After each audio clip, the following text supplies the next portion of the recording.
Welcome, everybody, to episode number 81 of the Let's Discuss Gaming podcast. I am your host, Triple J. Joining me is my co-host, Dr. Games 101. Hello, Clarice. No, I'm just kidding. Hello, everyone. Okay, I see we're in for that kind of night. It's almost Halloween, so... But anyway, we're here to do what we do every 2 weeks. Let's go over the latest in gaming news and give our thoughts on that gaming news. Dr. Games 101, you ready to jump into the first topic? Oh, yeah, especially with the Xbox, with their situation going on lately. Oh, yeah. Yeah, I'll let you cover that at the end. I didn't get a chance to cover that, cover that myself. So I'll let you cover that if you want at the end. Yeah, sure. But you ready to start? Yeah, why not? All right.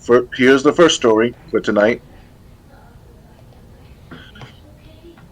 Xbox has made a gamer credit card. The Xbox MasterCard will give new Game Pass members 3 free months of Ultimate. If the last time you were at the store you thought, I wish it was more clear that I am a gamer while buying these groceries, then Xbox has a solution for you. The official Xbox MasterCard. Announced in Xbox News blog on September 11th, the new Xbox MasterCard, issued by Barclays, will let you use points earned from everyday purchases on games or add-ons in the Xbox Store, and you can even get your gamer tag etched onto one of 5 iconic card designs. They all feature the Xbox logo. But there's a catch. You can only apply for the card if you're an Xbox insider and only if you're in the continental United States, Alaska, or Hawaii. Like most reward-based credit cards, you earn points for every dollar you charge on the gamer credit card, but you'll earn even more points if you spend your money in specific places. You'll earn 5 times points for purchases of eligible products at the Xbox and Microsoft Store. You'll earn 3 times the points for eligible streaming services like Disney Plus and Netflix. You'll also earn 3 times the points on eligible dining delivery services including Grubhub and DoorDash. It's unclear what the other eligible storefronts are just yet. Let me X that out. Like, if I buy Overwatch coins through my Xbox account in order to get a new $20 skin, will that count towards earning 5 times points on my gamer credit card? Or not, because it's technically through Blizzard storefront. This is a need-to-know detail. If you become an Xbox MasterCard member, you'll also get a $50 bonus in the form of points after making your first purchase with the card and 3 months of Xbox Game Pass Ultimate for free, but only if you're not already a Game Pass member. If you're already a Game Pass member, you can easily gift it to a friend to play together, the Xbox News Post reassures. If you're not an Xbox Insider, you can't apply for the card. But luckily, becoming an Xbox Insider isn't all that difficult. Just go over to your Xbox console, type Xbox Inside Bundle into the search bar in the store, and install the Xbox Insider Hub. If you're on PC, head to the Microsoft Store from your Start button, type Insider into the search bar, and download the Xbox Insider Hub. Boom, you're in. Will you get the Xbox credit card? Personally, I'm a sucker for cards that earn you points. Hell, I'm flying to England for free thanks to one of these setups. And I'm certainly tempted by the idea of swiping a black Xbox MasterCard that reads, "Hey girl, hey," at my local dispensary, so we'll see. Xbox insiders can apply for the Xbox MasterCard starting September 21st, while the rest of the United States will have to wait until 2024 to get some new plastic in their wallets. Dr. Games 101, are you going to get a card that says I'm a nerd by getting the Xbox MasterCard? I'm not planning on doing any more Xbox products anytime soon. Right now, after this week, today's not today exactly, but the last couple of days I've been without Xbox Gold and Ultimate Pass, everything else. So I'm trying to wait for my time to save up to get a PC. Personally, myself, if this was broadcasted or this was mentioned last year, I would have been a sucker in order to get the Xbox credit card to buy the Xbox Series S and X or X and S. Right now, it's It's a good time to take out credit cards. In my perspective, if you're very brand new to like credit cards altogether, so if you're like a gamer for how many years you never took out any credit, and you got no credit, and you want to get the Series X and X, why not use the credit card to get spruce up the moment. But what Microsoft should have done is they should have done a promo. Like if you're an avid Xbox gamer or a past Xbox gamer, you should get like a 10% off the Xbox Series X and X, no matter what. And that would be great if you get the credit card of their credit card. That is, that's what they should have done. That would be a good taker right there.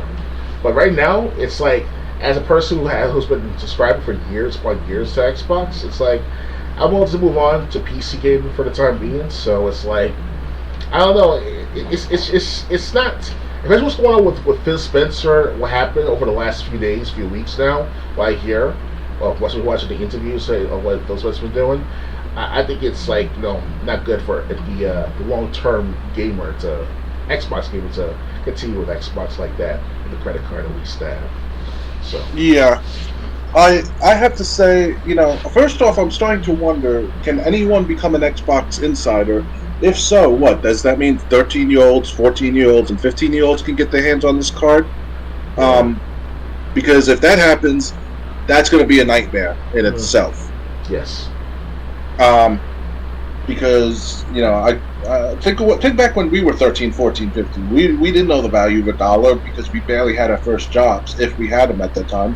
And we're just going to be like, ooh, I can spend it on this Xbox card, and parents are probably going to think, oh, it's more like a gift card. It's not really a credit card, even though it's got the MasterCard logo. So I hope that there's like an age limit on this thing, or there's an age limit to someone who could become an Xbox insider.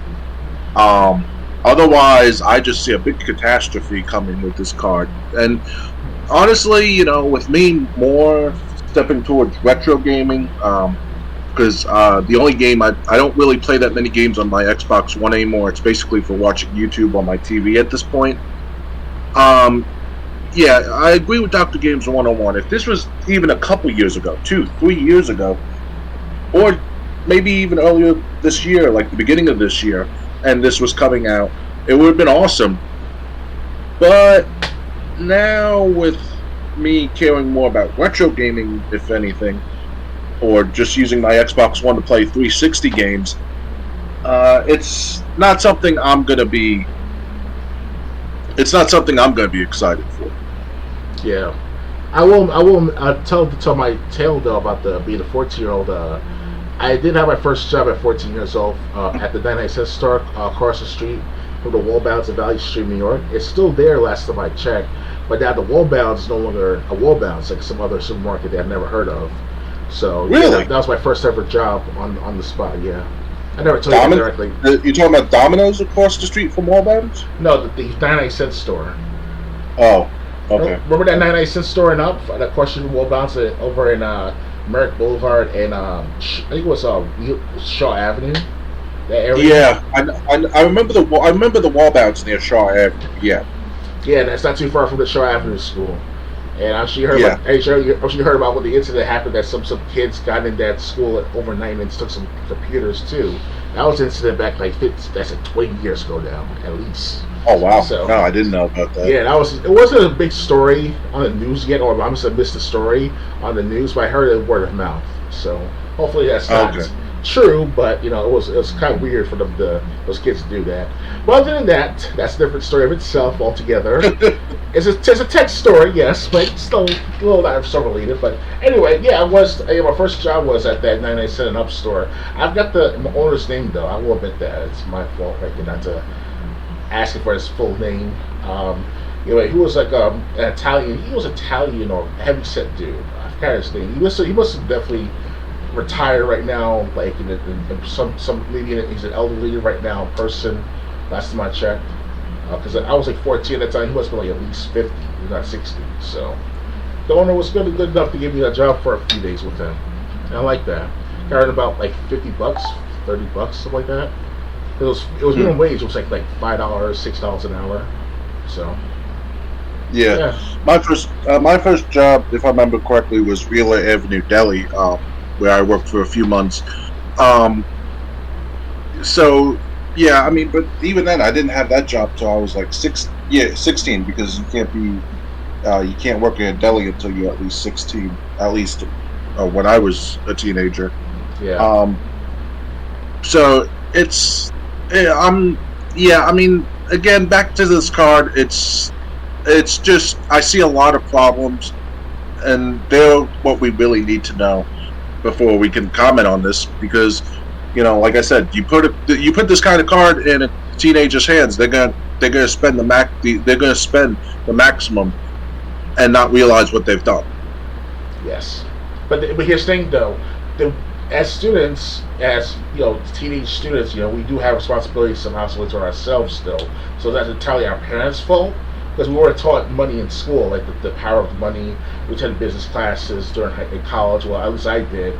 So I pay attention in class. They taught us how to count change and use dollar bills, stuff like that. So I remember the basics of math and economic math classes, stuff like that. So it's like, you know, not that's not hard. At the same time, it's not easy. So it's like, as long as you don't overspend your credit card limit, and you have a job to back it up to pay for it back, you should be fine. But I ever took out my first ever credit card I took out was I was like in 2016. I was like 28, 29 at the time.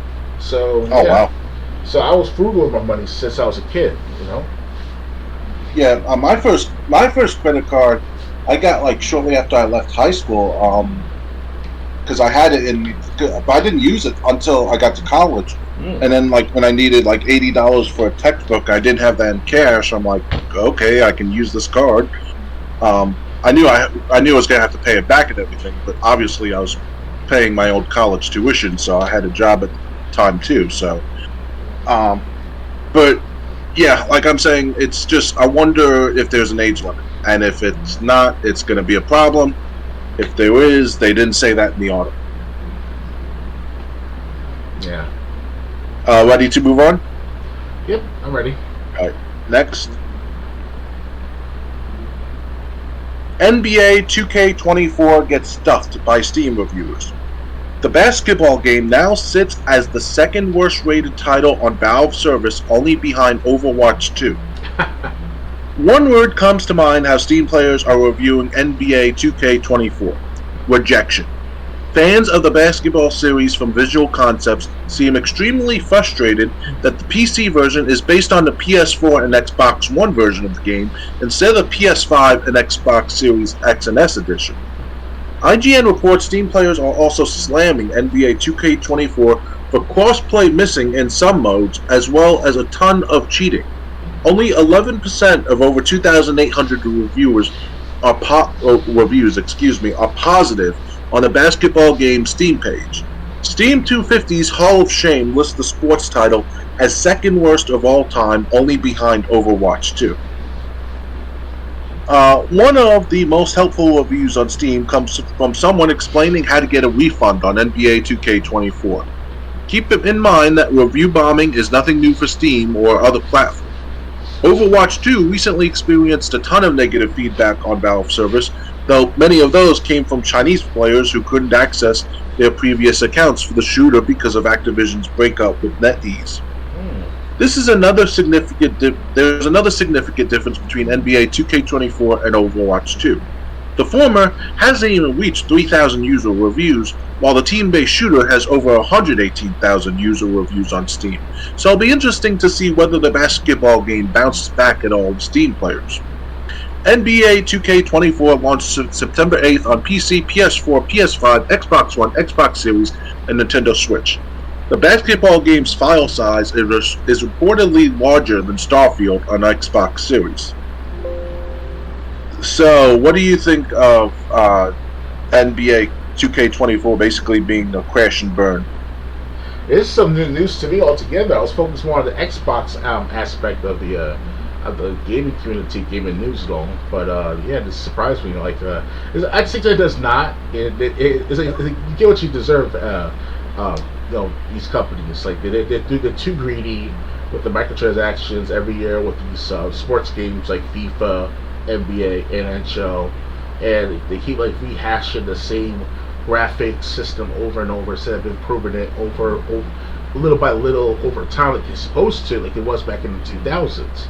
Because I'm sure you hear with Angry Joe, at least with Madden NFL, Yep. players, he gets pissed off every year for the last 5 years now, saying the same thing. Not saying the same thing exactly, but he was screaming. He's like, "You guys are doing the same exact thing. What is wrong with you, EA? EA Sports, whatever." It's like I understand Angry Joe's pain. It's a curse now on EA to be cash grubbing, people, businessmen. Yeah, and that's EA. That's not 2K. So we got another company that's basically rehashing the same game over and over, just changing the year. If you remember back in 2020 when we had Darkness the Curse come on, I asked him when I think it came to a Madden game, why can't they just update the roster? And he said they could, but they would lose out money on, instead of selling a new updated roster as DLC, they would lose out money on all those people who's going to buy the same game every single year. And and that falls for everything: NHL, and NFL, NBA, even WWE at this point.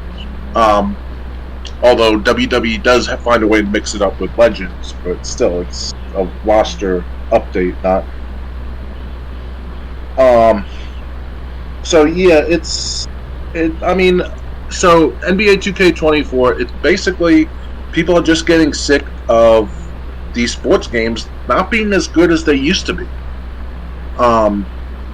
If it seems most people were happy with the PS2 era of sports games, maybe the PS3 360 era, but nowadays it's basically just put out something as fast as you can, slap the label of the organization it's based on, and put it in stores that we're getting from the developers of these sports games. Do you agree?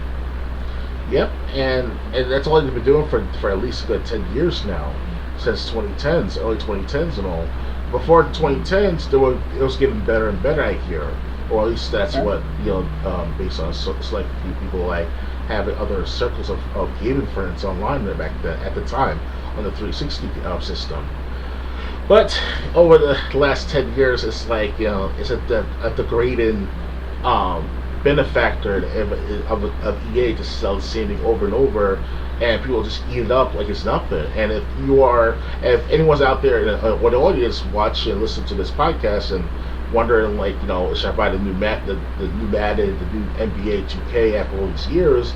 If ever in recent years, especially, I think you shouldn't, because you don't want to give the assumption or the assurance that EA is okay with, that players are okay with the quality of that is given in these recent entries of the sports games.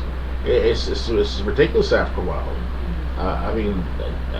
It's all about the people at this rate, the players, the gamers, but especially console gamers, because obviously for console gamers, we want to just pop in the disc and play it.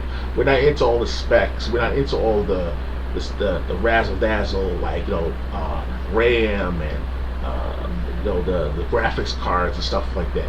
We just want to play the game, and that's about it. That's all we care for. But I think we now have to smarten up us console gamers to question the product as we speak, and not give them extra money, especially pre-order these items, every year. So it's it's all up to the players and gamers now. Yeah, I just want to say, I know this really was about Madden, but EA is kind of guilty of the same thing, just in a different way.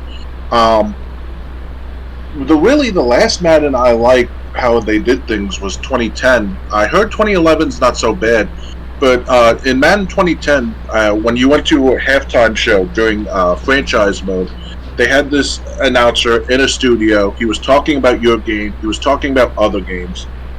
But they, even recently, they've cut back on that. They have Jonathan Coachman on Madden, I think 19 I have.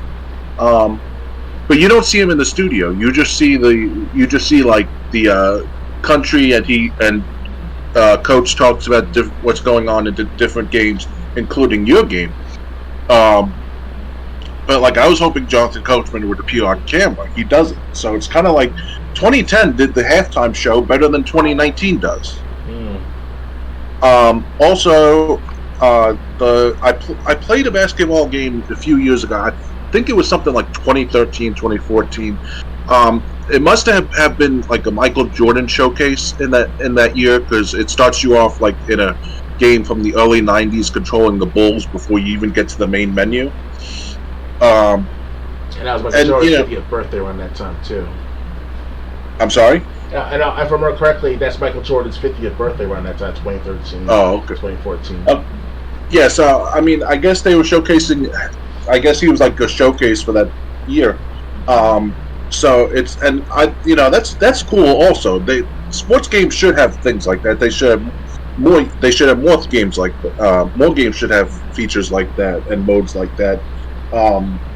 But yeah, basically, from what I've seen over the past, I'd say at least 5 years, it's just been lazy from NFL and NBA, and honestly, NHL is not much better because I used to play the NHL games on Game Pass until they stopped working.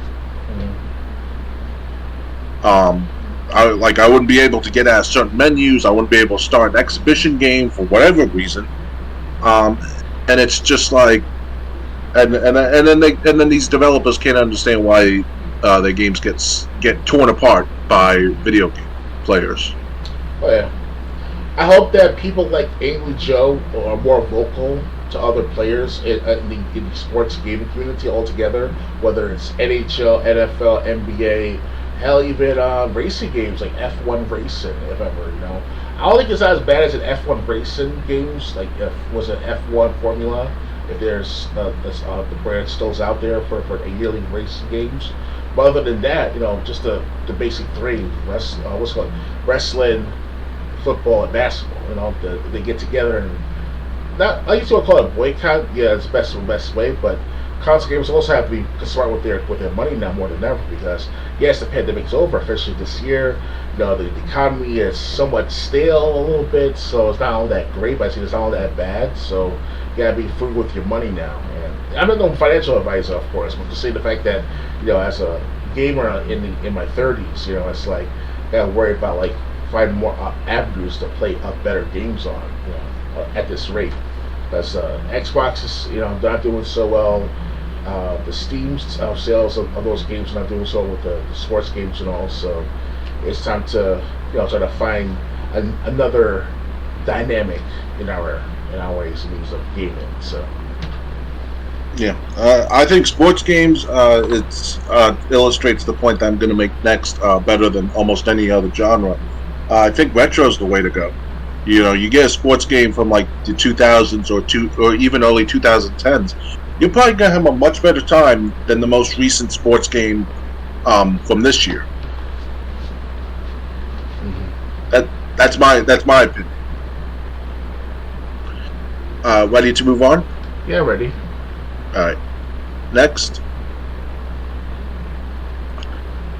Xbox Game Pass Core. All 36 games revealed for tomorrow's launch. When was this written? September 13th. So, Xbox Game Pass Core came out September 14th. Beloved indies, big AAA games, and several fun multiplayer titles are included in Xbox Game Pass Core. Xbox Live Gold will soon be no more, but in its place is a new budget-friendly version of Xbox Game Pass that will be available starting September 14th on the Xbox Series and Xbox One. Compared to the regular and ultimate versions of the subscription service, Xbox Game Pass Core offers a smaller library of games for $10 a month. That will be periodically updated up to 3 times a year. That list of games has been finalized ahead at the launch of Xbox Game Pass Core, and anyone looking to sign up for that service can expect a library of strong single-player titles, popular multiplayer experiences, and several influential indie titles. It's worth noting that this version of Game Pass won't receive Day 1 releases, as you'll need to be subscribed to the higher tiers to gain access to those games when they launch. On the AAA side, Xbox Game Pass Core has Bethesda's Doom Eternal and Dishonored first-person games, a pretty great combo of unrelenting action and challenging stealth.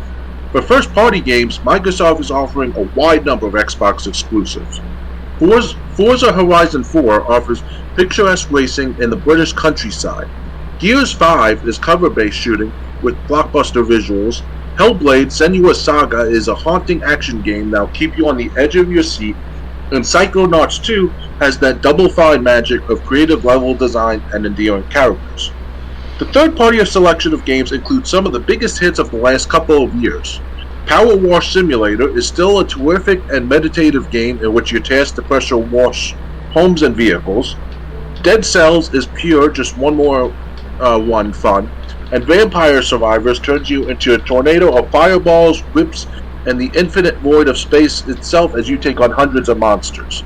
Microsoft added that the game library may vary over time and country, but for now, the launch lineup includes the following 36 games.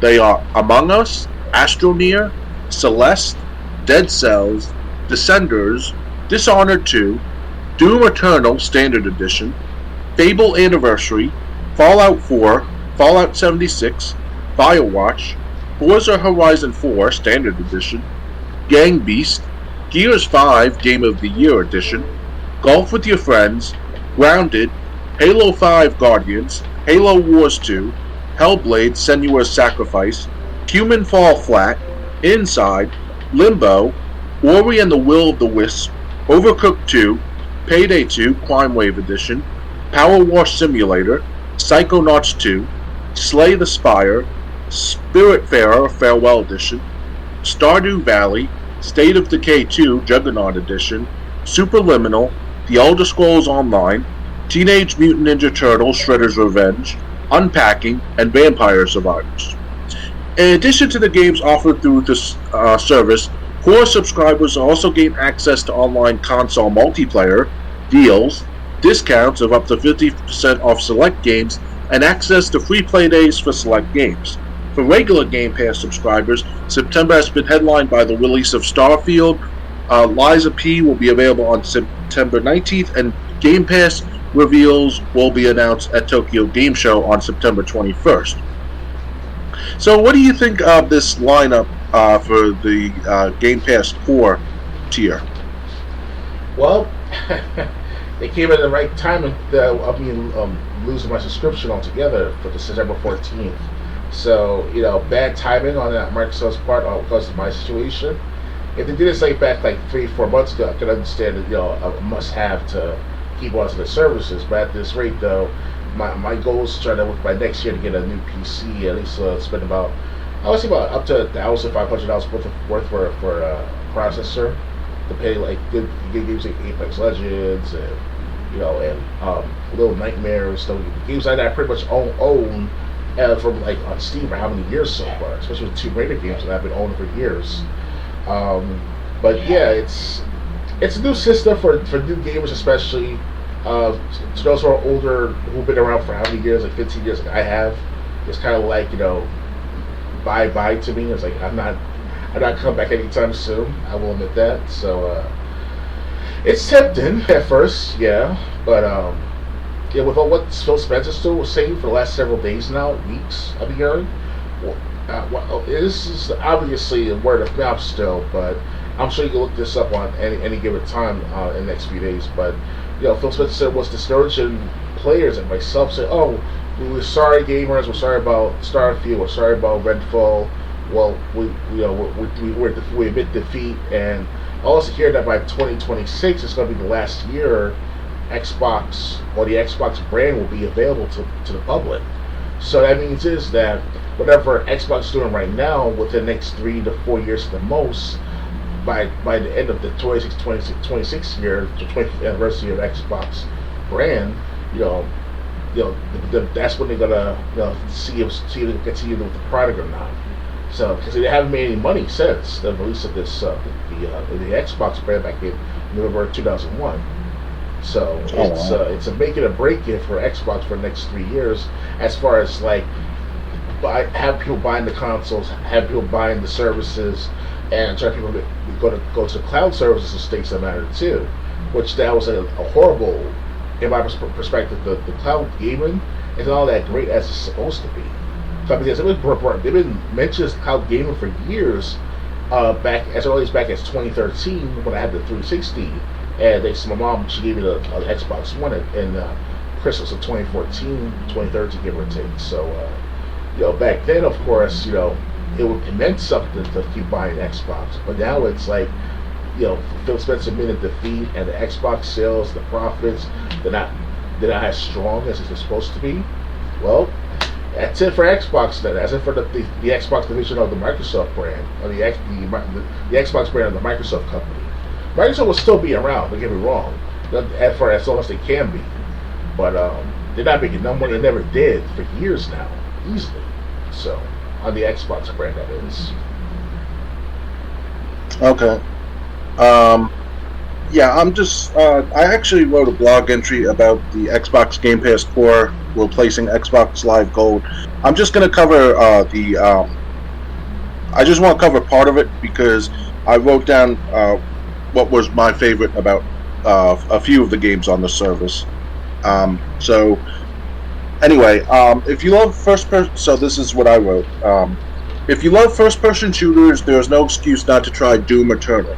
As someone who loves Doom, I love the fact that Doom Eternal is available to people who can't afford the higher tier of Game Pass. Gears 5 Game of the Year Edition is also on Game Pass Core. While I had technical difficulties trying to play the campaign, the multiplayer worked fine with no problems when I played it. Even after you beat the campaign in any Gears of War game, the multiplayer will continue to bring back any Gears of War fan. Overcooked 2 is just as fun as the original. I only had one chance to play this game before I let Game Pass expire. While I got stuck in the 6th world of the first Overcooked, I was having fun in Overcooked 2, and think anybody who hasn't tried either game should give Overcooked 2 a chance. If you want a game that simulates existing in a zombie apocalyptic world, State of Decay 2 is available to play. While you try to build your base, you will have to go out into the world looking for supplies, and that's when most of the fun encounters happen. Then finally, another favorite of mine is Teenage Mutant Ninja Turtles Shredder's Revenge. I teamed up with Dr. Games 101 and other strangers on Xbox Live to tackle, I think it was the arcade mode that we did together. Yep, it's not story mode. While we never tried the story mode, I know more content has been added since the last time we played, so if you haven't played Shredder's Revenge recently and you love the beat-em-up games of the 90s, then you should definitely play Teenage Mutant Ninja Turtles Shredder's Revenge. If you want to read the full blog post, just go to Jimmy's, JIMMYS, -deals.com, and then you can pick the blog from the top right. So, those are a few of the games that I enjoy. But again, like I said, it's just I wish something like this had come out before, because we had dealt with like years of Xbox Gold being awful, and I think that left a bad taste in many gamers' mouths, believe it or not. I'm one of them.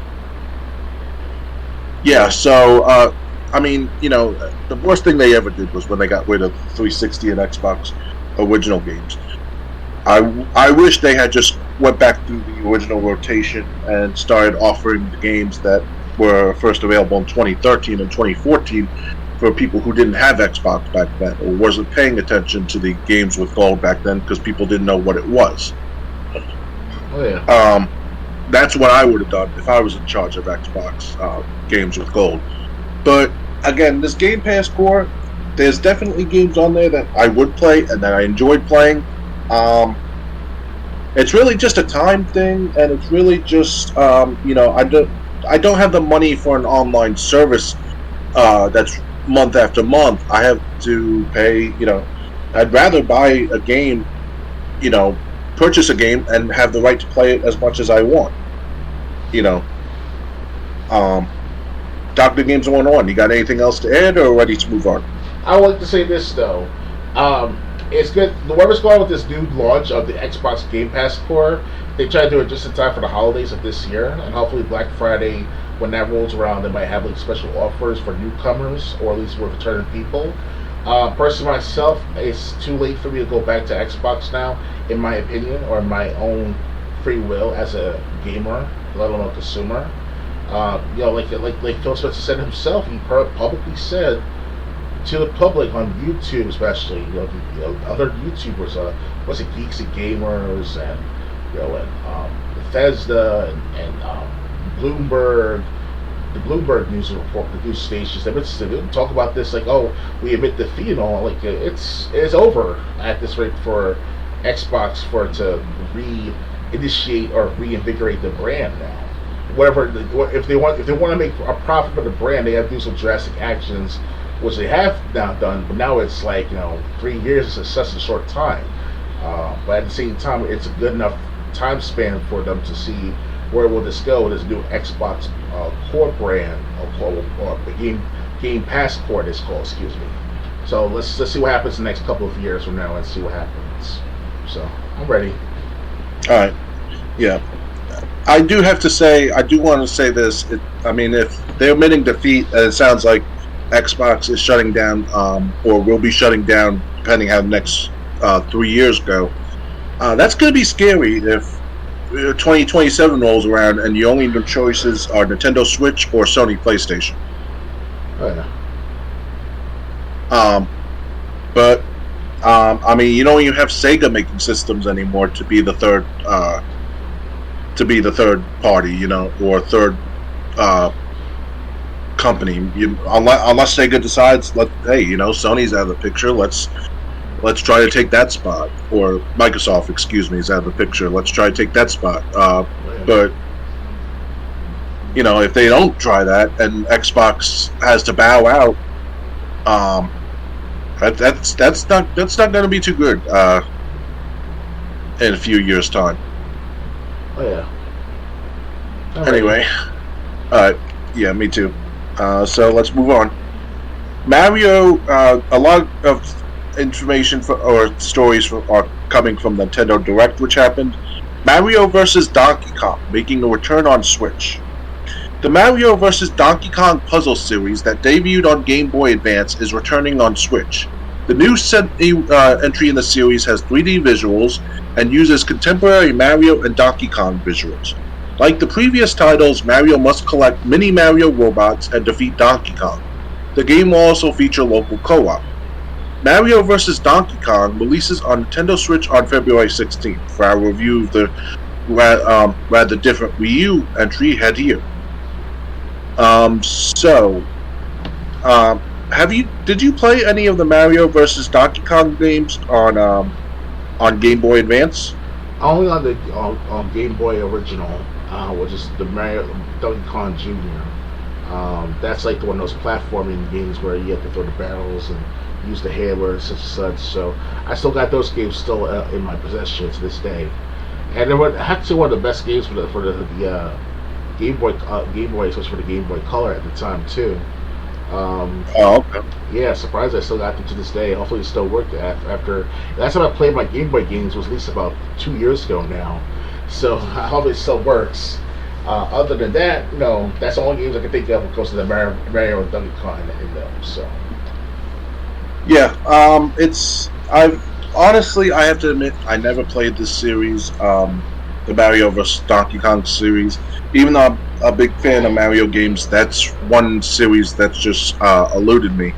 But, like they said, it's going to be basically collecting mini robots of Mario and to defeat Donkey Kong. So, like I said, I never played it on any of the systems, but they're remaking it for Switch on February 16th. I don't have anything else to add. Ready to move on? Yeah, let's do it. Alright. Next. We're not done with Mario yet. Here's a look at the Super Mario RPG Remake gameplay. Today, during Nintendo's most direct live stream, we got a first look at a new and returning gameplay features from the upcoming Super Mario RPG Remake. First, action commands will increase the damage dealt or reduce how much damage you take. If you time your attacks just right, you're able to damage all enemies at the same time. A gauge in the lower left-hand corner of the screen will fill with every action command, which can be used for a triple move, which combines the attacks of all three characters in your party. You can see the whole thing in action here. Super Mario RPG will be released on November 17th. have you played any of the Mario RPG games? I'm talking Super Mario, Legend of the Seven Stars, I think it was, Super Mario, then Paper Mario, I think was, and then Mario and the Thousand Year Door. Like, did you play any of these games? Many decades. It feels like many decades. Oh, goddamn, almost maybe like 10 years old. Yeah, I know. Legend of the Seven Stars was on Super Nintendo. I know Paper Mario was on N64. Yep. I think the Thousand Year Door was on GameCube. Yeah, I did play at least an RPG of Super Mario RPG for about a few minutes with a summer camp meets, I called them, because we were part of the summer camp program during the summer of like 2000 and then somewhere in 1999, give or take. Those like the last few years. I remember that it was very organized summer camp we had in my neighborhood, run by a pastor that's now considered to be like retired and all. Good stuff. At the time I played. Unfortunately, that was only for what, an hour, not even. But it was worth it. At the time I played with those two other guys, the other guys in the room. Because we had a gaming room. We were playing two instrumental. We were playing Tekken 3 and racing games, you name it. It was pretty cool at the time what the director of the summer camp did for the community at the time. Here in Queens, that is. But other than that, Paper Mario played at GameStop in Valley Streams, GameStop, over by American Boulevard, not the one in Greater Mall, of course. That area, they had you were able to play playable games like Paper Mario, Super Mario Galaxy. Every time I was in there for every generation of gaming, whether it's N64's Paper Mario or Super Mario Galaxy especially, I was mesmerized by Galaxy. I was like, whoa, that's pretty cool graphics right there for the GameCube by itself, if not for Wii. Galaxy was on the Wii. Yeah, I was like, if not Wii, yeah. So I can't remember all the details, but I do remember one thing is certain: the visuals was pretty cool. So yeah. I do have to say I do have Super Mario RPG Legend of the Seven Stars on my Wii U. I got it from the digital Wii U store before they closed down, along with a few other games, Donkey Kong Country Trilogy and Castlevania 1 and 3. So I have a little experience with Super Mario RPG Legend of the Seven Stars. I think that's the one they're remaking. They didn't clarify to say specifically that was the one they're remaking. But yeah, so I mean, if they remake it, that's good, I guess. Especially with how I could just imagine what the prices are. Actually, I want to check price chart and see. Yeah, sure. How insane the prices are for a normal cartridge. Oh yeah. Of if you're gonna get the Super Nintendo game, because all right, let's see. I'm on price charting. Super Mario.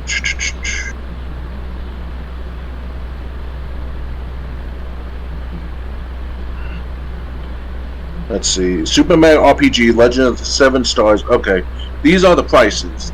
It's $90 according to price charting. It's $90 for a loose cartridge.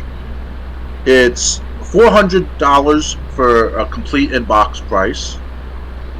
And for Dr. Games 101, who likes to play his games new, brand new, never before open box goes for $2,375.21. That's kept and wrapped in packaging, my friend. I'm not spending $2,000 to open it. That's for certain. If it was $100, one thing. $2,000, I'm like, God damn. That's like how many paychecks right there. Shit.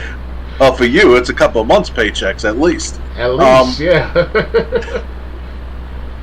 But yeah, so Super Mario RPG, it's great that's being remade on Switch. Yeah, not everyone can afford to buy a $90 cartridge or more on eBay or another online marketplace. So it's yeah, so I think it's for people who want to revisit it or just had never played it before. They get to see where the RPG Mario games began, and this was the first one. So I'm happy it's being remade for Switch. Anything else to add? Well, that's about it for the time being. All right. So next story. This one, Dr. Games 101 will probably find interesting. Oh yeah. Just let me check OBS. Okay. The first 3 Tomb Raider games are getting remastered for Switch. Hooray. Look, JR, puppies. I just saw Tomb Raider remastered. I didn't know it was for Switch they were talking about.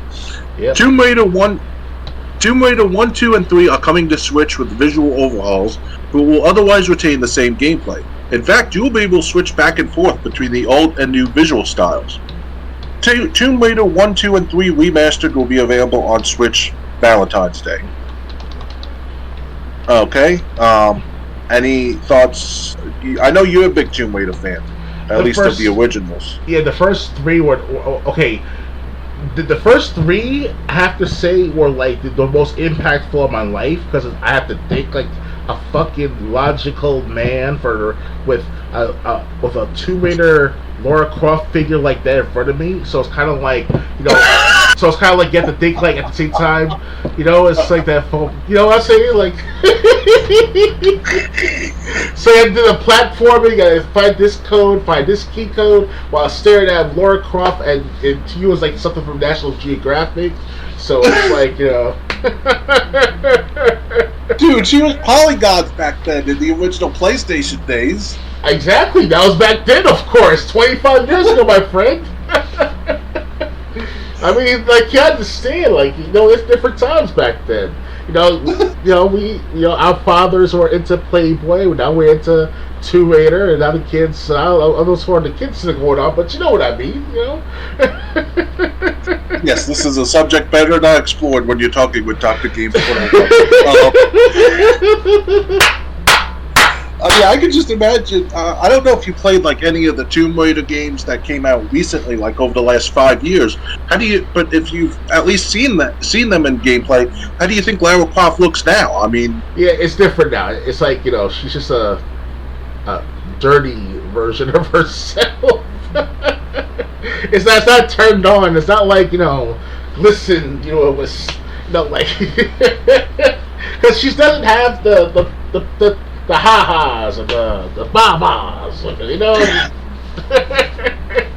On a serious note, though, the first 3 to 5 Tomb Raider games I played every year, not every single year, but whenever I get my chance to with my friends and all, because I didn't own any of the Tomb Raider games until like 2010, 2011, the first 5 really? Games especially, because I had to wait on my friends to buy the game for us to play, because they're like, you know, they're brothers with each other, and you know, they get the games every year from their parents and all.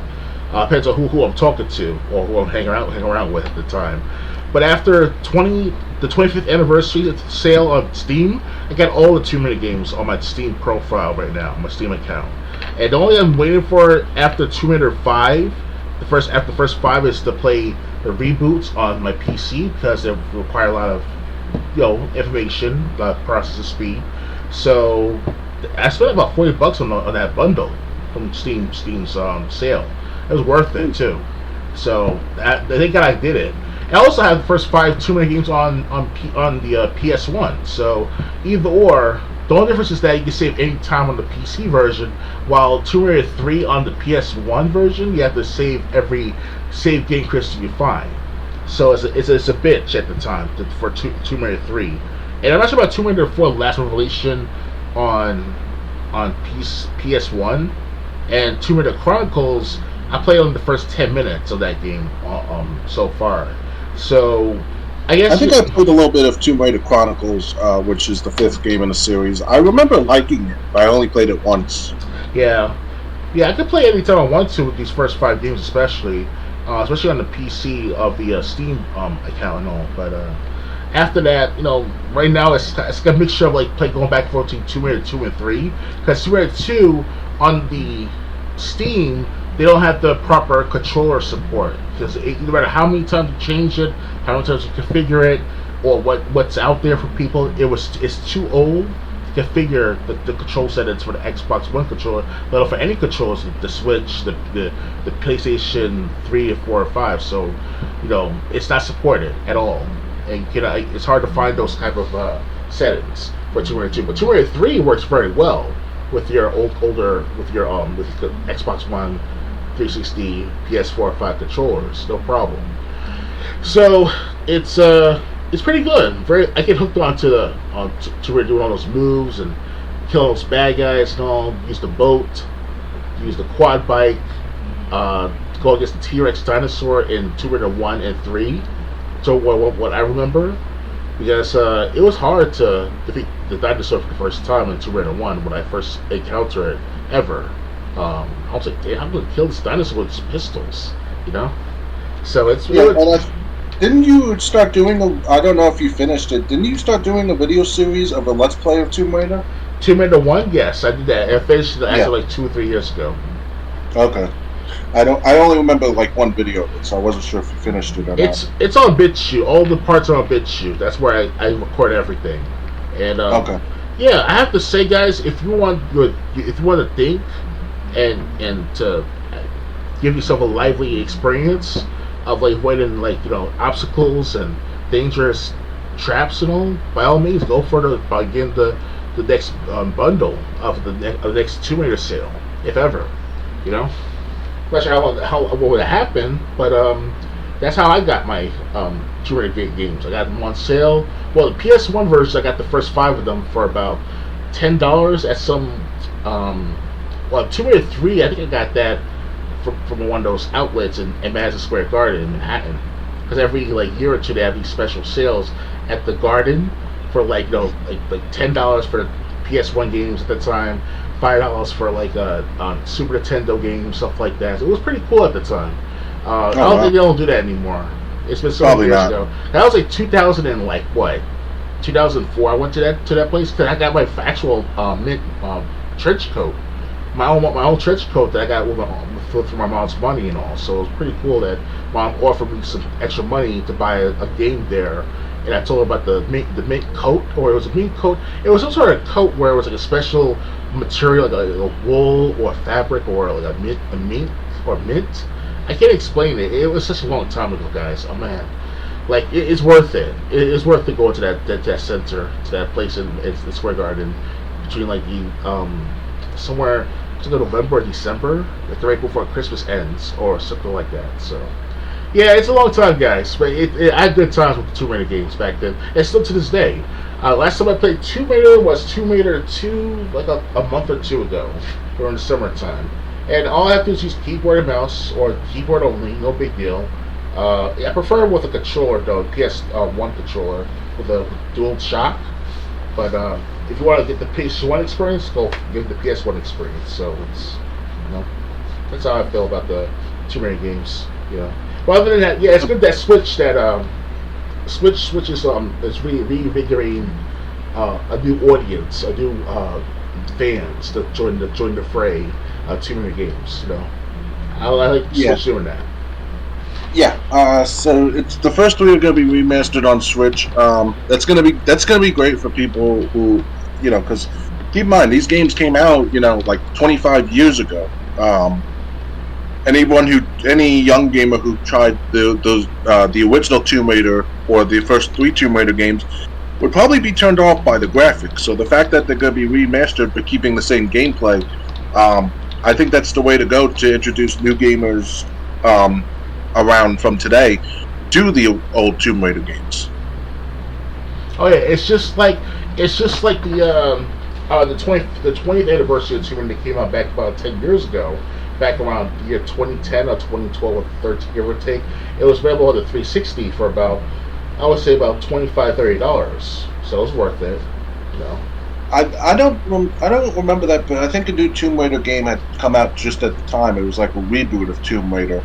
Well, it's an anniversary edition. It's like it's basically the 15th, if not the 10th anniversary of Tomb Raider. I'm not sure the exact date. It was somewhere between the 10th and 15th anniversary of the first Tomb Raider game that came out back in 94, 95. Yeah, I just remember my younger brother. He had gotten it, and he wouldn't trade it to me before he left. But yeah, I do remember the reboot. Unfortunately, the reboot didn't seem to do as well as the original series, which I guess that's common for reboots. But yeah, so if you if you always felt like you wanted to get into the original Tomb Raider games, but the graphics would turn you off, they'll be remastered on Switch, and they're coming out Valentine's Day 2024. Definitely for your sweetheart right there. I do have to bring this up, though. It's funny when Dr. Games 101 was saying,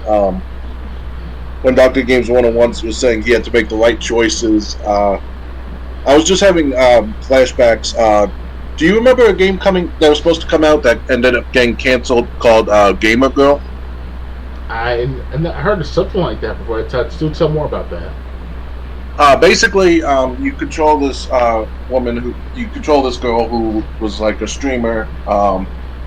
But the thing is, basically, you could control her adventure. So, like, one of her friends disappears.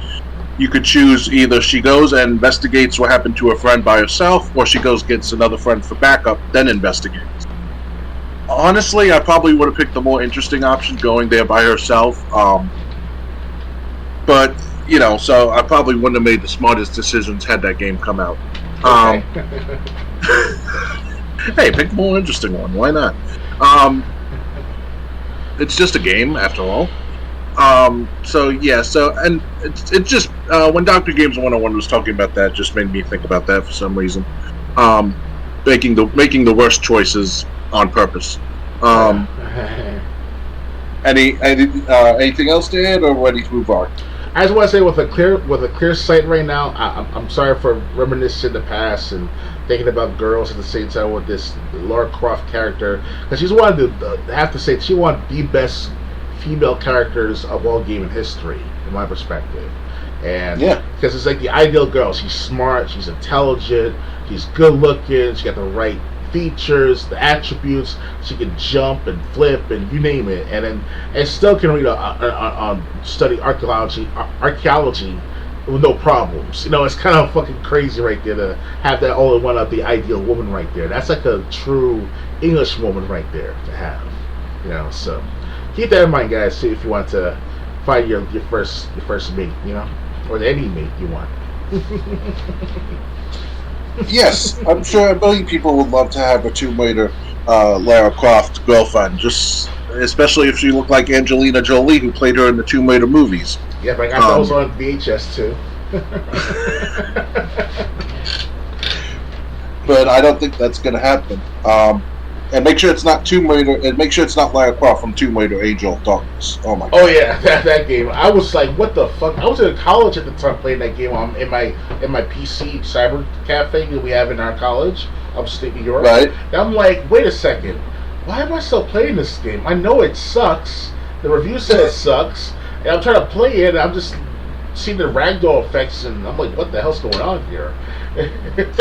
Well, I like Darkness the Curse. He did like over a 20-minute review on Tomb Raider: Angel of Darkness, and when he was talking about Lara's personality, he goes, "Lara's always been a strong woman.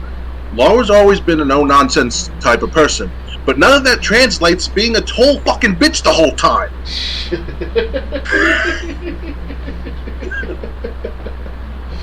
Yeah. Yep, those are the days, alright. Ready to move on? Yeah, ready to move on. Nice. It's fun to reminisce. Yes. Contra, Operation Galuga is a reimagining of the NES classic for Switch. Konami and developer WayForward are bringing a newish Contra to the Switch. Billed as a reimagining of the NES game, it's not quite a remake of the original game, but seems to capitalize on the original's vibe and action. This game will feature various difficulty options and up to 4-player co-op. Contra Operation Galuga releases in early 2024. To get more details, you want to watch the trailer of this one? Yeah, why not? Because I played the original Contra before. Yeah, I did. But here it goes. And I have it also on the computer too with the emulation. So. Yeah, computer too with the.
Operation Galua. What the fuck?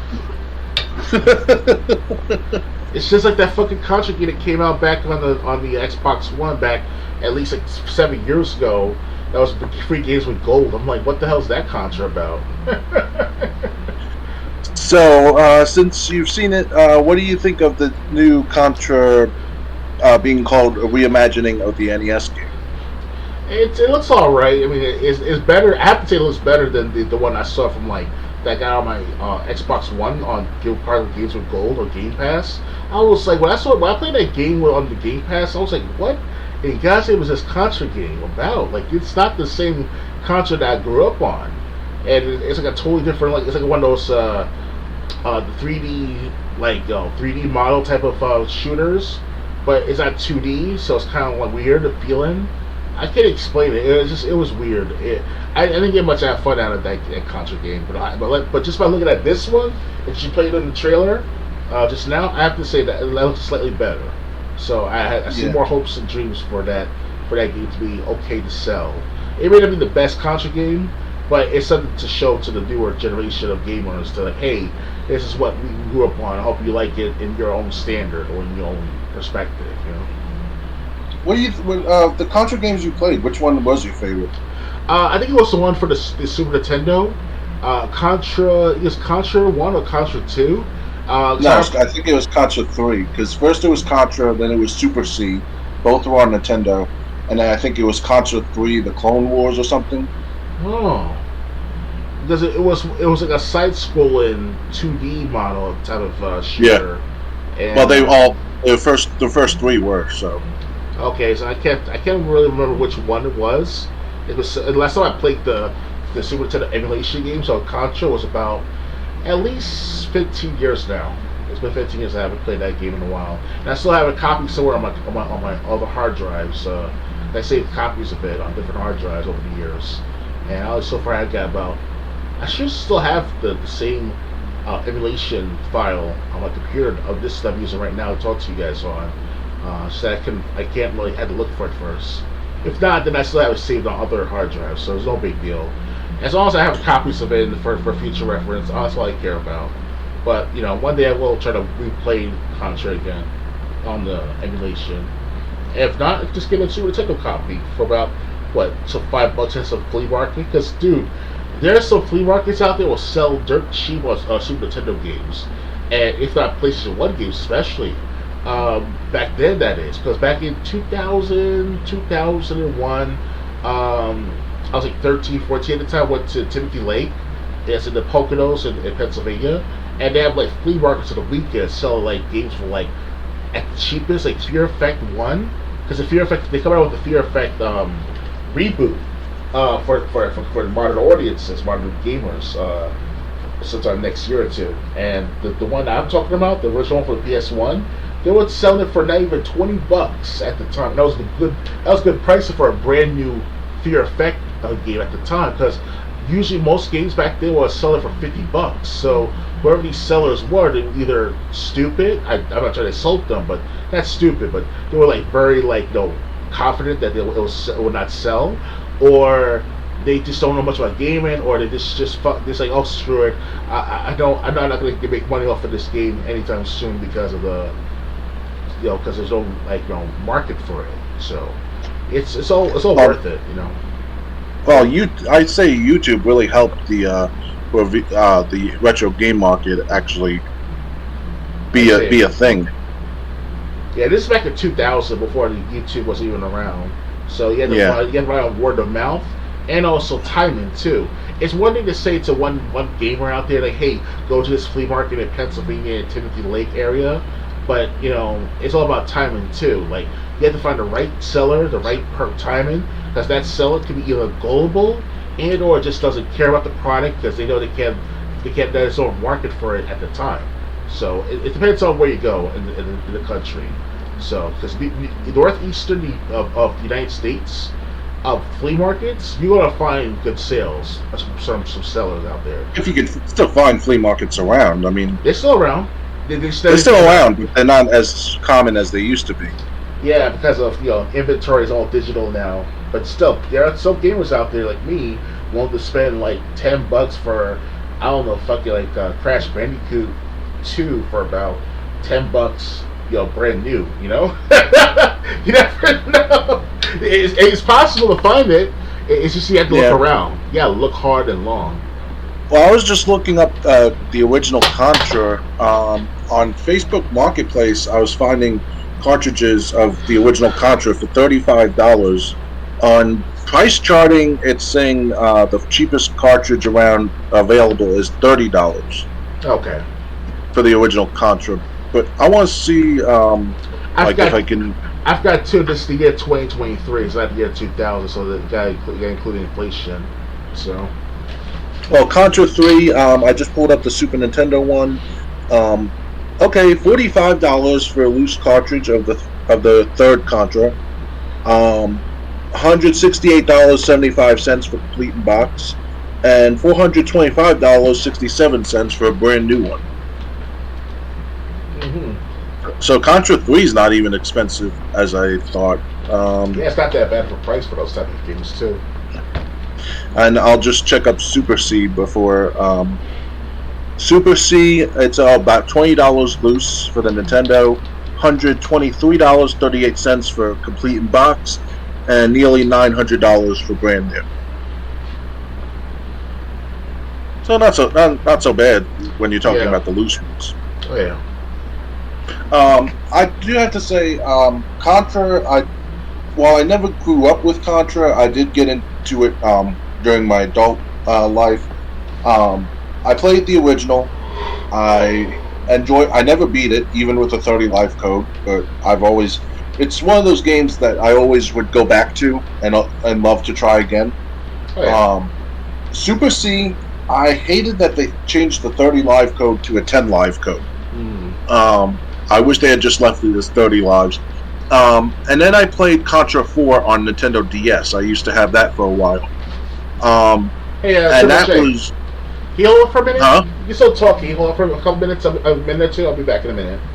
Yeah. Thank you. Contra 4 on Nintendo DS was great, although I don't think because not only could you play Contra 4 on the DS, if on the cartridge they also had the first two Contra games that you could start up and play right there on your DS. But I don't think the 30 live code never worked on the original Contra when I played it off Contra 4. So I have to say, like, I really enjoyed the first Contra. The second one, not so much. Just because I felt like, without the 30 life code, I stood no chance. And I played Contra 4 on the go a few times when I had it for the DS. But after that, I still say the first Contra is my favorite. This one for the Switch looks really interesting. Looks like it's going to be a graphical enhancement of the first one, but they threw in some new things. They also said it's going to be 4-player co-op, so I don't know if they're adding new characters or not. I guess they are. I wish we had seen them in the trailer. They didn't show any new characters, though, just the two that usually are used, that are usually in Contra that we see. I'm back. Sorry about that. Okay. So, yes, I was just saying Contra, of the Contra games I played, Contra Super C and Contra 4, Contra, the original, is my favorite. And I just wonder what the new they said it's going to be 4-player co-op, so I'm wondering if they're adding new characters that we didn't see in the original games. Yeah. Ready to move on, or? Yeah, I'm ready. Alright. Next. Princess Peach Showtime hits Switch this March. Earlier this summer, Nintendo announced that Princess Peach was getting her own game. At the time, they referred to the project as Untitled Princess Peach Game, but during today's Nintendo Direct, the company revealed its official name, Princess Peach Showtime. Princess Peach Showtime hits Switch early next year on March 22nd. Alongside of the reveal of the game's name and its release date, Nintendo also shared new details about what to expect.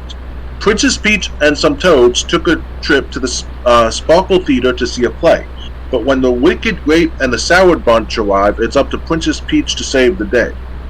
Princess Peach hops onto the stage with the help of Sparkle Theater guardian Stella to take down the Sour Bunch and hopefully their leader, Wicked Grape. To do that, Princess Peach will have to make her way through a variety of plays, transforming along the way. We see her become Sword Fighter Peach with a Musketeer-esque outfit to go with it. As Sword Fighter Peach, she can use a rapier to take down the Sour Bunch and other enemies before her, but that's just one play. Today's trailer also revealed Princess Peach will become Detective Peach to determine who is stealing artifacts from a museum. We also see her become Patisserie Peach in an effort to find stolen desserts, and Kung Fu Peach to stop the Sour Bunch from taking over a martial arts school. This was just a taste of the transformations that await in Princess Peach Showtime 2. Princess Peach Showtime hits Switch on March 22nd, 2024. Are you excited for Princess Peach Showtime if you had a Switch? Oh yeah, Princess Peach, I heard that she had at least one game over the last several decades now. Unfortunately, that sucks. It would be that she had more than one game out there. But at the same time, Princess Peach, she's like the second most, behind Luigi, she's the third most popular character behind Luigi. That is, because Mario's the most supported character of the series, obviously, and it's pretty interesting to see Princess Peach in action. And the last time I played with her played Princess Peach was Super Mario Brothers 2 for the US version on the Super Mario All Stars, the cartridge Super Nintendo game. So. Yeah, I always played Luigi in Super Mario Bros. 2. I know Princess Peach had her own games. They were like DS games. They weren't really, from what I remember, they weren't really that popular. From what I remember, which I barely remember them. So this one, I guess maybe it'll be great, especially since there'll be different things. Sword Fighter Peach and Kung Fu Peach. I guess it's definitely interesting. It's not something we've seen before. Oh yeah, definitely. I really don't have anything else to say about it, so ready to move on? Yeah, let's move on to the next one, yeah. Alright. So this comes better. Next. F-Zero 99 is a battle royale version of Nintendo's classic racer. It's been 30 years since the release of the original F-Zero, and as a tribute, Nintendo's creating a new version of the beloved racer. F-Zero 99 is a battle royale version of the game, similar to other recent Switch experiments like Tetris 99 and Mario 35. Check out the reveal trailer below. The game will take place on classic F-Zero courses with machines from the original SNES game, and as the name implies, it will support up to 99 players at once. In addition to beating the competition, you'll have to avoid running into obstacles to keep from exploding. You can also complete missions to unlock new cosmetic options to customize your machine.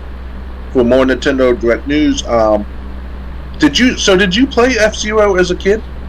Yeah, actually bought an F-Zero used cartridge, at least a couple of years back for about $20, not even, and it's worth it too. And I hope it still works to this day because I never really played it yet, but I did play plenty of times F-Zero on my friends' console, stuff like that. It's worth it back then to actually own a copy back then. If I could have, but like I said, now I got one for not even $20 to use, and that was like 3-4 years ago now. I bought F-Zero, the original F-Zero for the Super Nintendo, so it's worth it. And wow, I'm thinking back to my past, and I'm like, wow, it's been like how many times I've played this game, and it's like because it's my friend, because she's a disabled person. Her name was what's her name? Jasmine or something like that.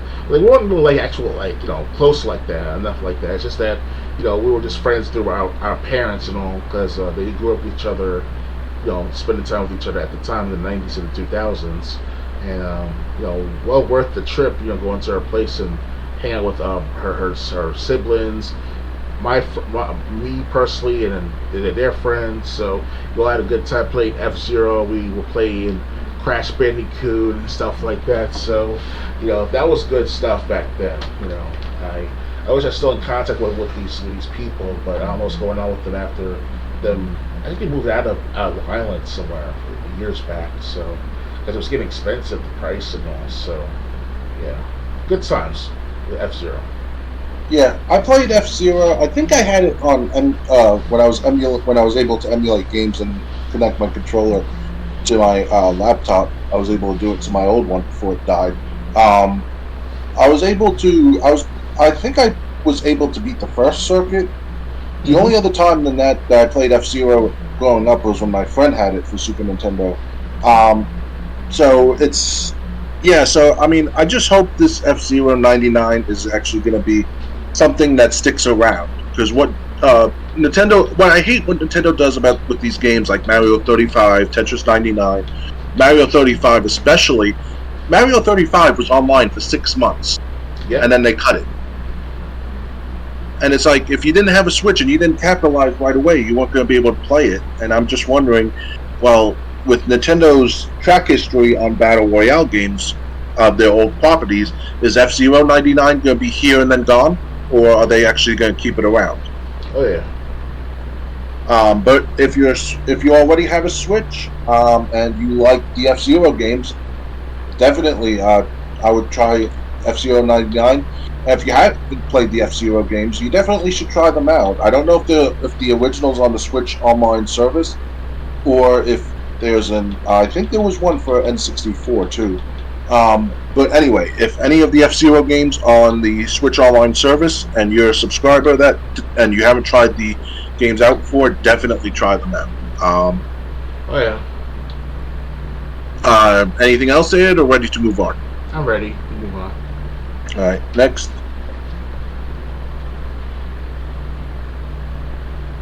Hold on. Luigi's Mansion 2 HD is coming next summer. Luigi's Mansion 2 will be released on a Nintendo Switch as the aptly titled Luigi's Mansion 2 HD sometime next summer, Nintendo announced today during its most recent direct live stream. For the most part, it seems to be largely the same game you played back on the Nintendo 3DS, albeit with much better graphics. We got a first look at gameplay too, which you can see in the full trailer below. Luigi's Mansion 2, originally called Luigi's Mansion Dark Moon in the United States, was first released back in March 2013. Did you play Luigi's Mansion or Luigi's Mansion Dark Moon? Wow. After all these decades, the first Luigi's Mansion game came out, I never got a chance to really play it on hand. I've seen gameplay of it at many GameStop stores back then. At the time, it was called Funkoland, I think it was called. If not, it was transitioned from it was EB Games, Electronic Boutique Games, and then changed to GameStop within that time period. So, yeah, unfortunately, I missed out on Luigi's Mansion 1. But if they could make a sale for Luigi's Mansion 1 on the original GameCube, and then obviously they could port it to the Switch and create a bundle between the two, that'll be interesting to see that happening. Yeah, unfortunately, no. I will make this that I never played Luigi's Mansion 1, and 2 is going to be like a big stepping stone to overtake now, because obviously I never actually played the first one, so can't say much about it right now, my friend. Okay, I played the first one because it was on GameCube. I at least beat the first Ghost, the baby Ghost, which was the first boss. So I played the first one. I never got to play Luigi's Mansion Dark Moon because I never had a 3DS. I obviously don't have a Switch, but from what I remember, it was kind of like it wasn't exactly the easiest game to figure out where to go in Luigi's Mansion. From what I played, but yeah. So I mean, if you enjoyed 2 or you never got to play the second one, Dark Moon, and you do have a Switch, it's coming out next year. Like I said, I played the first one for about an hour. I beat the first boss, or the first family of ghosts, whichever you want to call them. But that was like one time, and that was years ago. So I really don't have anything else to say about it. Okay. Ready to move on? Yeah. All right. Next.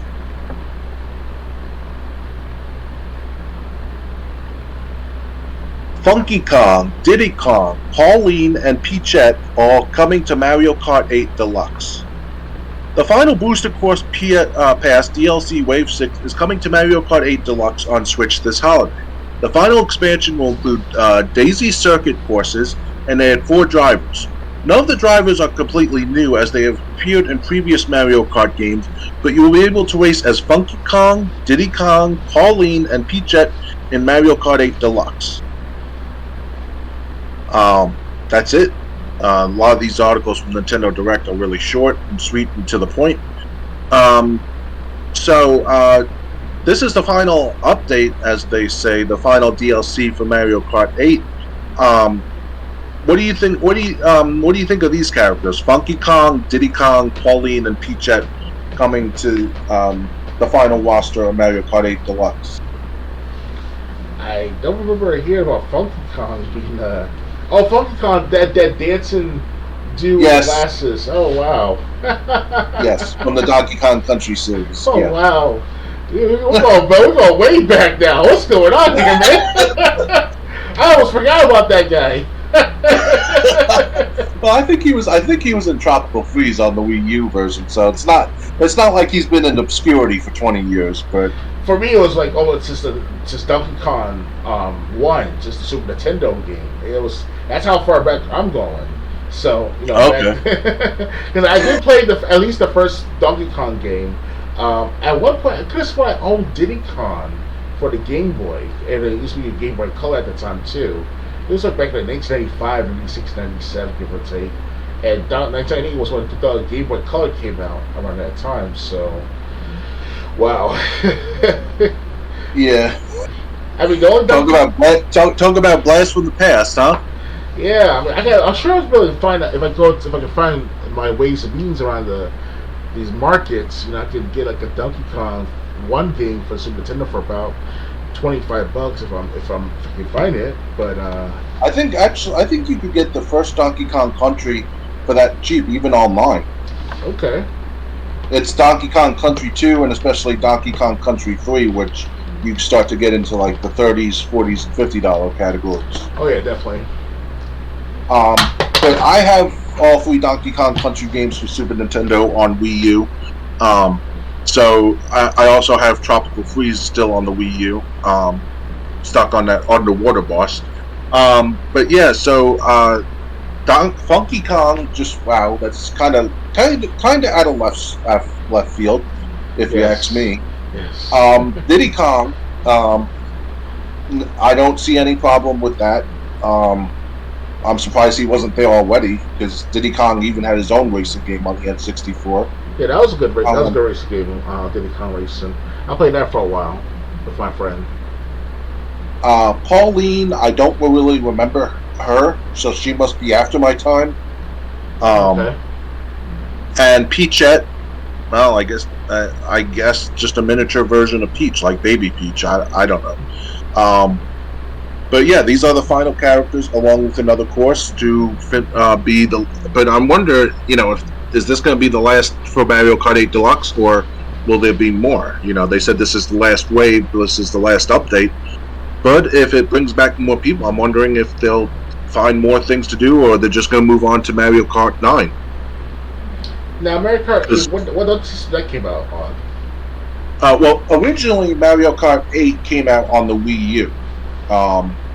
So this was, let's see, I forget exactly what year, because I got my Wii U. I waited till like 2013 to get mine. Mm-hmm. But Mario Kart 8 originally came out on the Wii U. I think I don't want to guess. But then Mario Kart 8 Deluxe, which was an upgraded version of Mario Kart 8, because it had like all the characters and courses unlocked from the start. Mario Kart 8 Deluxe came out in the beginning of the Switch's life cycle, and now this is the final update. So I don't know if they're going to move on to Mario Kart 9, or they're just going to wait till the Switch's successor comes out. But yeah, this might be the final update for Mario Kart 8 Deluxe. Yeah, and by the side of things, it's been like how many years since the Switch came out? Since 2017, so it's been about 7 years next year.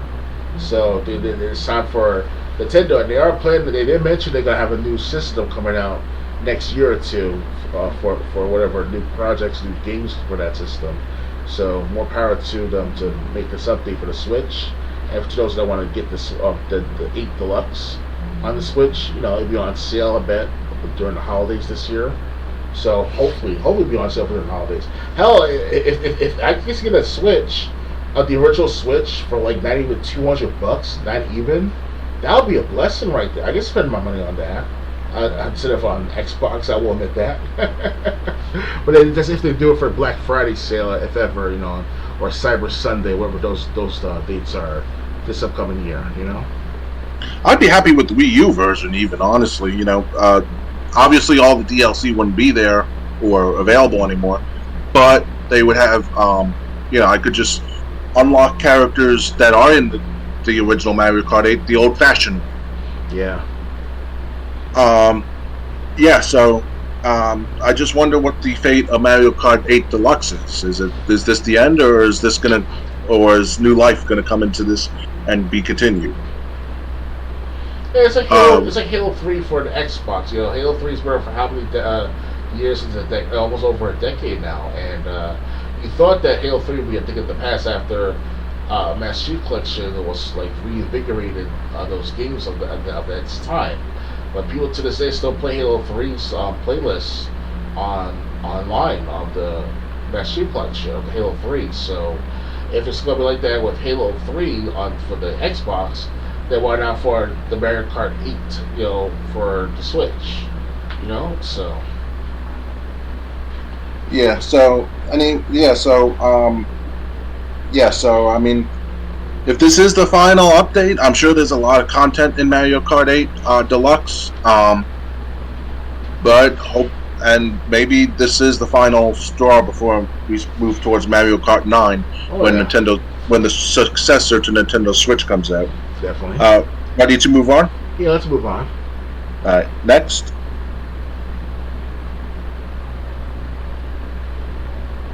New WarioWare Move It trailer showcases some of its 200-plus microgames.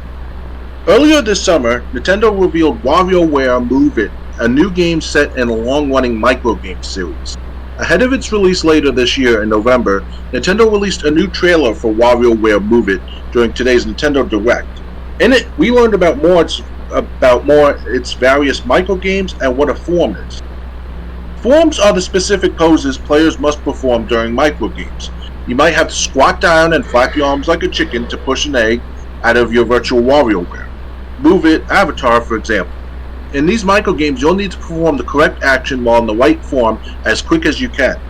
And you'll need to do so quickly because Nintendo says microgames come one after another in quick succession. Elsewhere in today's trailer, we learned more about WarioWare Move It's Party Mode, which will allow up to 4 players to compete against each other. You might have to reach a goal without getting caught by Medusa's gaze, for example, or settle a score in an arena to be the last one posing.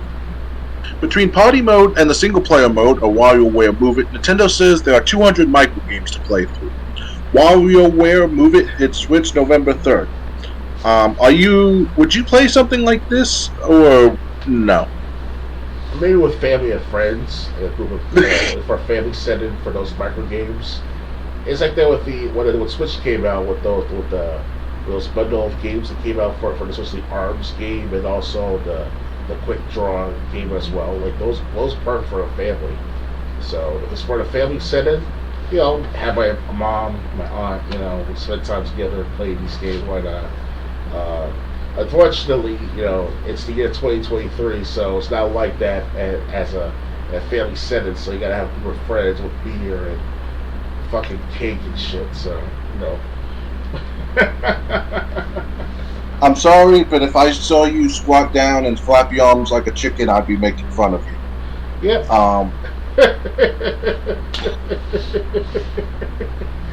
Yes, I'm like caca. Relentlessly, I'd be making fun of you. I don't think I can't do squats like that anymore. God damn. It has been a while since I've been to the gym, so. you just stole the point I was about to make. Yeah. This is not something I would do. I know WarioWare was a bunch of mini games, or as they call them, micro games. But yeah, I'm not going to be doing the poses or squatting down like a chicken. So this is not something. So this is not something I would enjoy. This is not something I would play. I mean, maybe it's because we're getting older, but when I'm playing a game, I want to be sitting down, relaxing, not. It's the days of Dance Dance Revolution and everything. That's in the past. So maybe I'm too heavy for that shit too. I'll probably break the fucking house. I'll probably break a house or something. Forget the house. Imagine the Dance Dance Revolution machine. Remember those in arcades? Oh yeah, I'll break that thing within a second. At my weight and height, I'll be like, boom, boom, boom, boom. Earthquake, no! And I'm like, oh hell, Dr. Gage. Yes. Wow. I was just imagining two guys carrying Dr. Games 101 out of the arcade by under his arms for breaking the Dance Dance Revolution machine. Everyone would feel that earthquake for a few more minutes, And I'd be like, feel my power. Yeah, so I mean, I'm interested in a lot of games coming out on the Switch. This is not one of them, but I think this would be more tuned for younger gamers, like in their not 14. Exactly teens yet, but 14, like in that 13, give or take. Not even teens. I'd say more like 9, 10, 11. Especially if they're playing with their whole family, like you said. Yeah, that's like those are rare occurrences. Have the whole family, like the mother, the father, the siblings, all together in one household at the same time playing in front of a TV set in the year 2023. That's like some wholesome shit right there. That's like it's hard to find that these days. So as families like that unified like that, Well, the Wii tried that when it first came 2005 out. Sports and stuff. Yeah, before the 2008 crisis, and you find out about the New World Order agenda. You find all the depression of the Bidens and everything else. So it's like it's one big crap show after 2008, and I wish we could go back in time and reminisce the past and just play some Dance Dance Revolution in the year 2005. Yeah. So anyway, I won't be getting this even if I had a Switch, which I don't. I know Dr. Games 101 doesn't have a Switch. Would you be getting this if you did? It's hard to tell. I mean, if I have friends locally willing to do this, which I doubt it, well, they're more into like Street Fighter, Tekken, those type of games. So no. Yes. So we both wouldn't be getting it. So yes, pretty much. Yeah. But hey, if you're a fan of the WarioWare series, which is another series I have to admit I missed out on, that I came too late. It's coming out. When do I still have the November? No, November, yes. So, ready to move on? Yeah, ready. All right. Next, I'm not sure if this is the same article that we discussed earlier, but the first one was RPG. Now we have Paper Mario: The Thousand-Year Door is coming to Nintendo Switch. It was at the same event, so I don't know if... I'll just read it and see. The beloved GameCube RPG, Paper Mario: The Thousand-Year Door, which I think was the third one if you count Paper Mario, is coming to Switch next year. For Switch, the game will receive a visual overhaul, but few other details have been offered. The press release for the announcement cites the improved graphics, but otherwise only shares that the game will be coming next year. I am sure Game Informer will review the GameCube version of the game at some point, But that was before my time, so I don't know anything about that or any potential controversy that may have resulted. So they said Super Mario RPG. I thought they were talking about Legend of the Seven Stars, but at the same event, they also said Paper Mario: The Thousand-Year Door. So I don't know if both are coming or if it's just this one. It's both, most likely. They Okay. It has to be because Thousand Year Door that was a original game for the either N64 or for the GameCube. Either or. It was for the GameCube, I think. After Paper Mario. Yeah, It was basically the direct sequel to Paper Mario.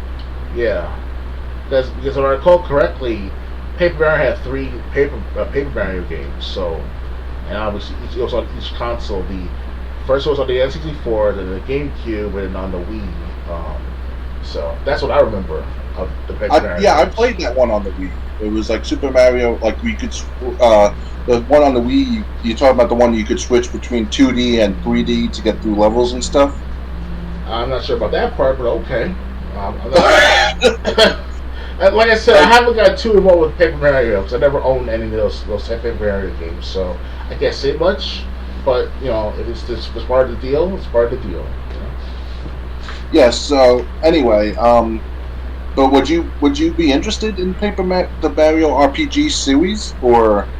I would rather see the trailer, and if I give myself remember like the exact what's the exact gameplay like of this is of Paper Mario, but obviously it's like 2D, with the paper. Okay, I can. So. If you want, I can bring up the trailer. Oh yeah. Or the announcement. Yeah. Just have you listen to it. All right. This is the announcement trailer for it.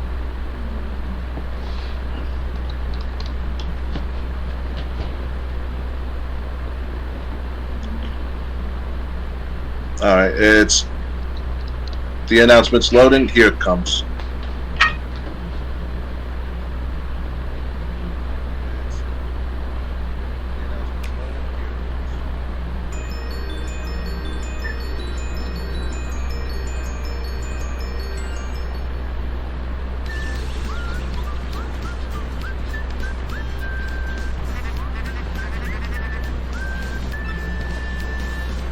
Got much better graphics.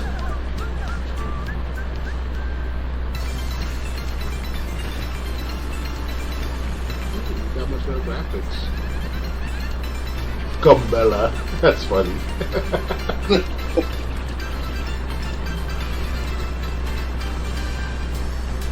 Gumbella.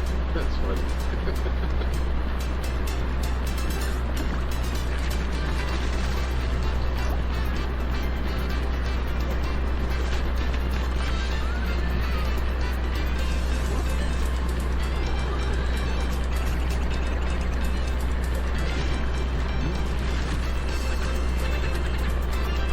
Yeah, the advanced in there. Okay.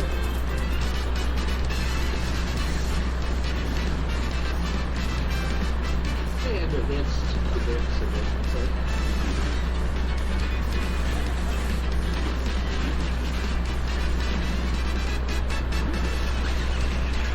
The fuck? All these Yoshis. What the hell? There goes Bowser. Now Bowser's fucking giant. The fuck, man? Here goes Bowser. You're ready this Paper Mario shit.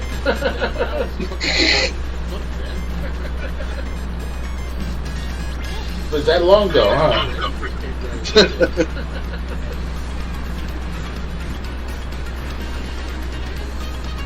Was that long ago, huh?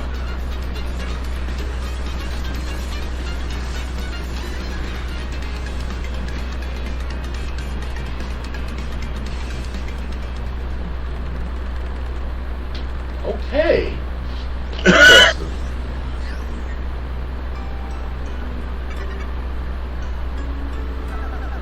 Okay. Interesting.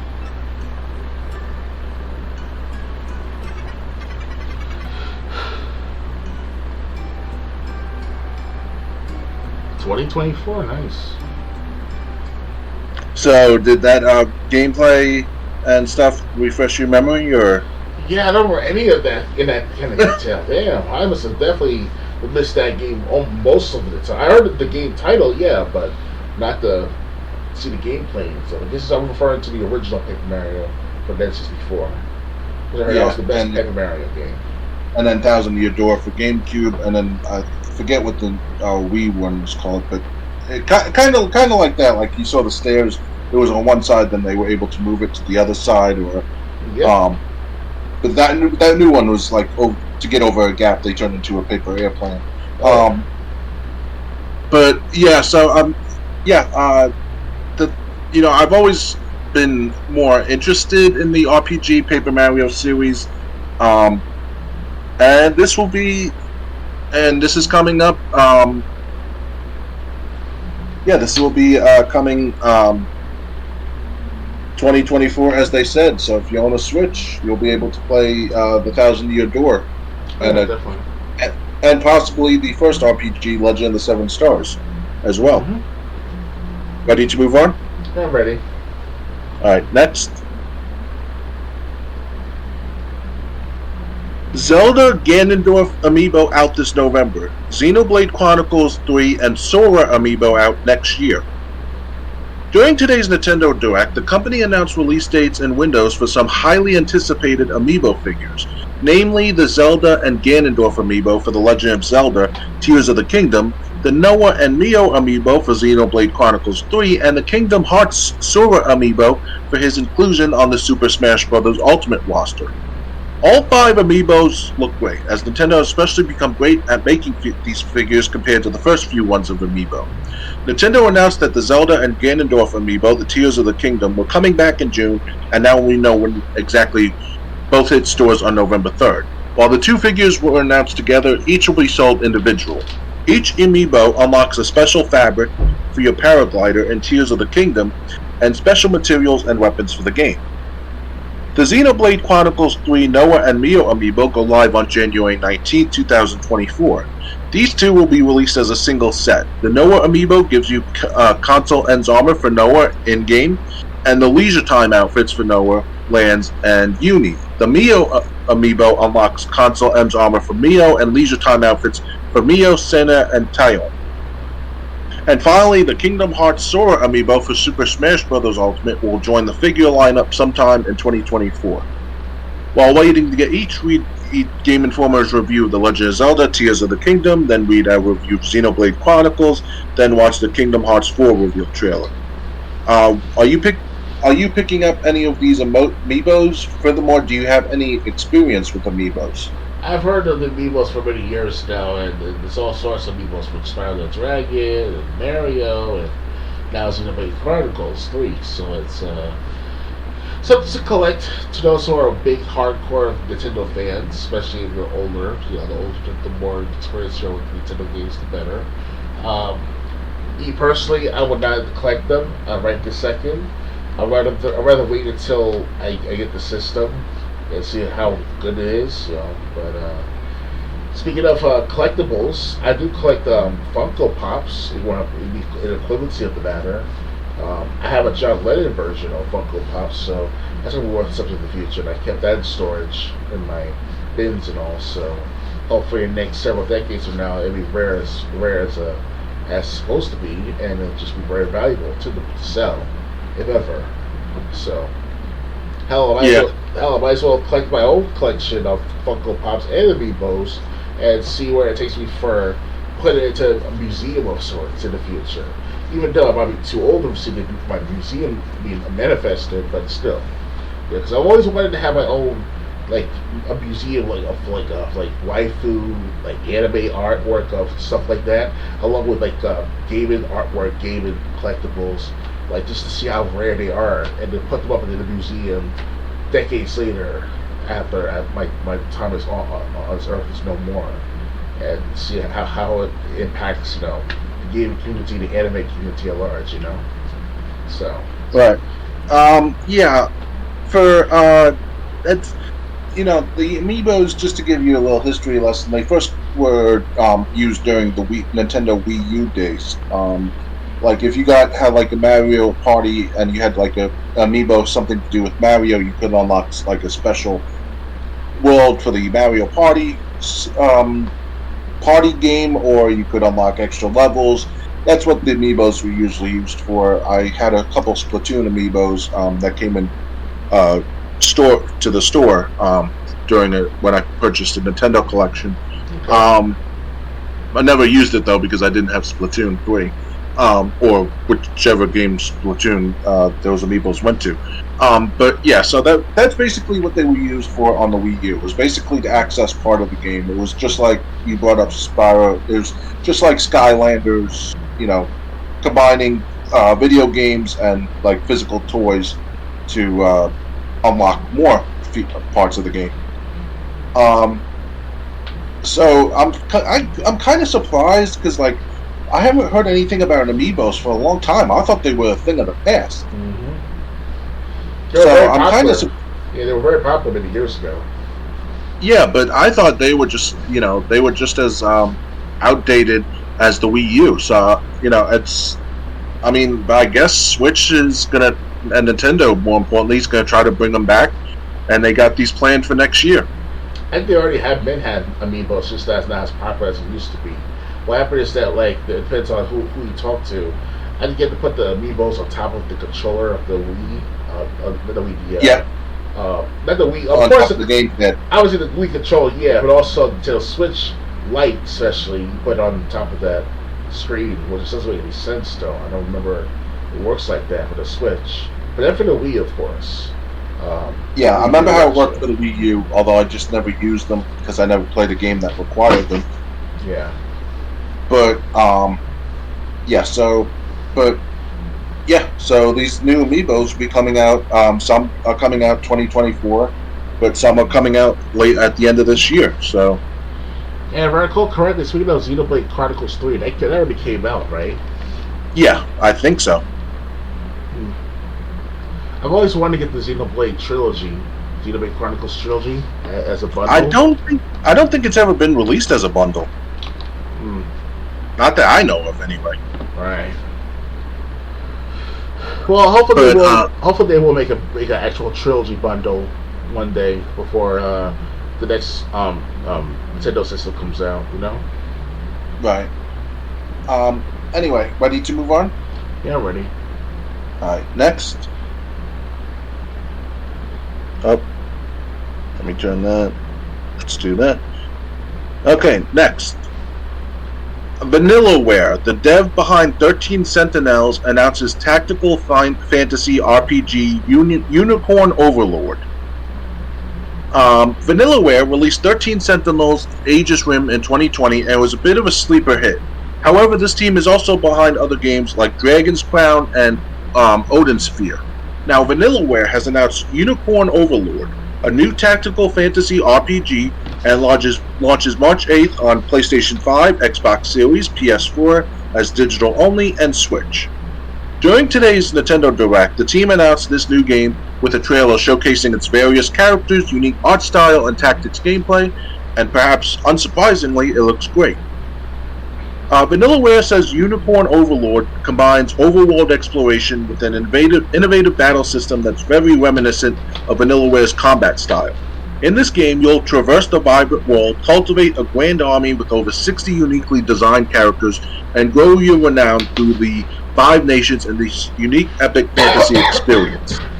In addition to a standard edition of Unicorn Overlord, Vanillaware will also release a collector's edition that includes a physical copy of the game, a premium box, a 16-bit BGM soundtrack CD that consists of 2 discs with 10 tracks on each, a 132-page art book, and an original card game for Unicorn Overlord that includes 239 cards, tokens, and markers.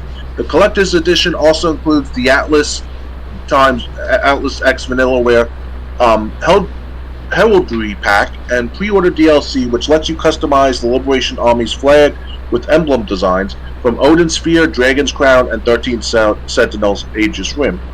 Unicorn Overlord launches on March 8th, 2024 on PlayStation 5, Xbox Series, PS4 digital only, and Switch. While waiting for its release, read Game Informer's 13 Sentinels Aegis Rim review, and then check out thoughts on Dragon's Crown. After that, read Game Informer's Odin Sphere review.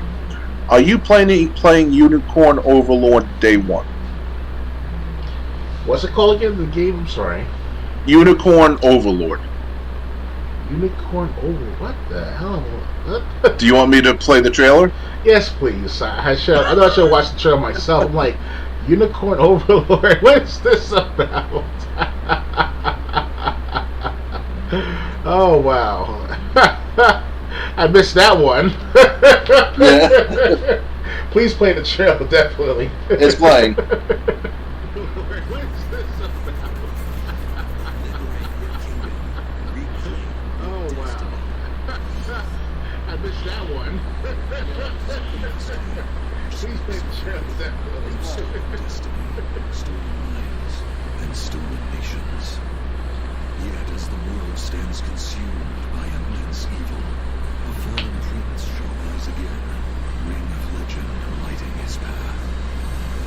That is the ring of the unicorn, ancestral treasure of Cornia's royal lineage.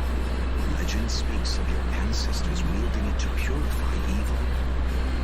Yet the answer is clear as day now. The path before us Is this supposed to be serious or supposed to be like a joke? I think it's serious. Wow.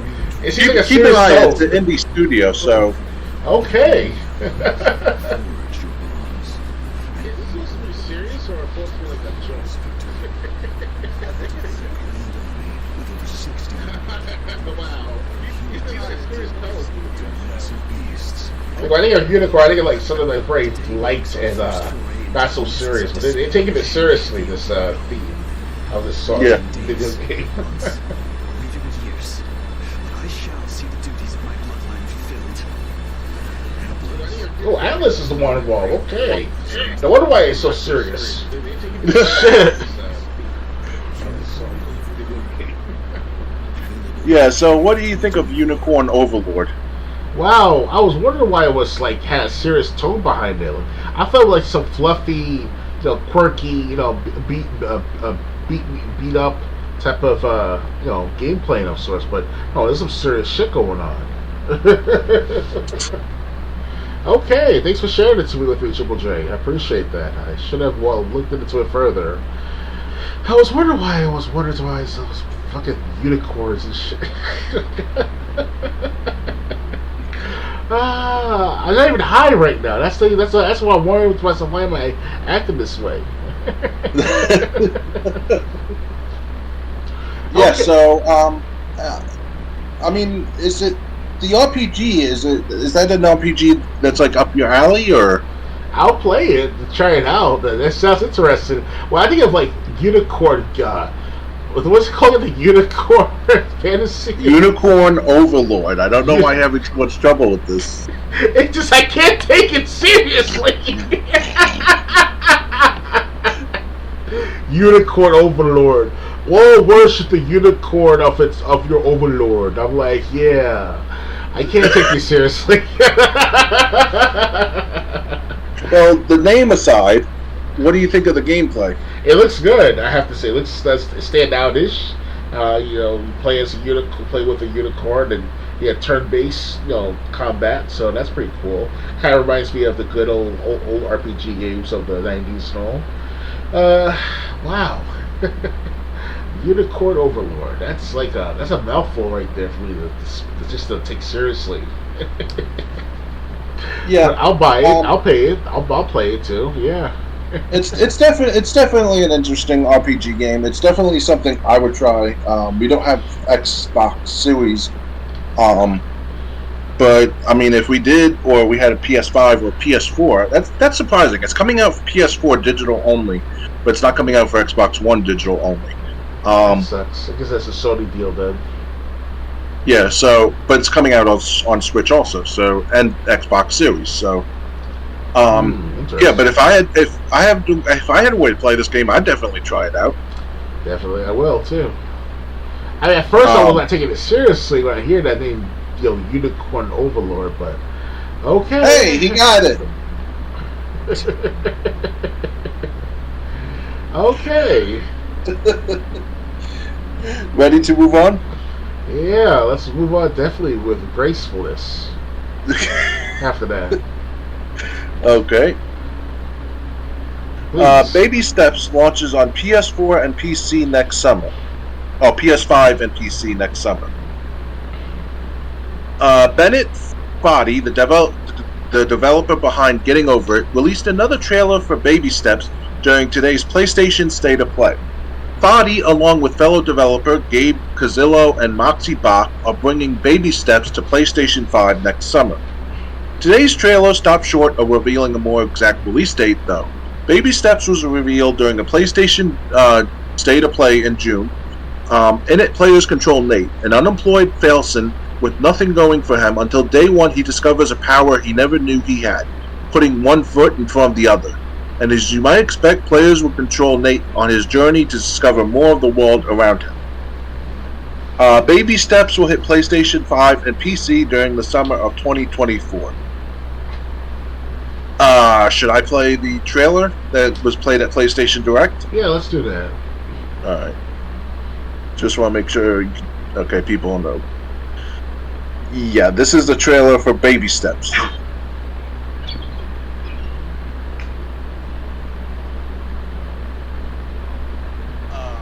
play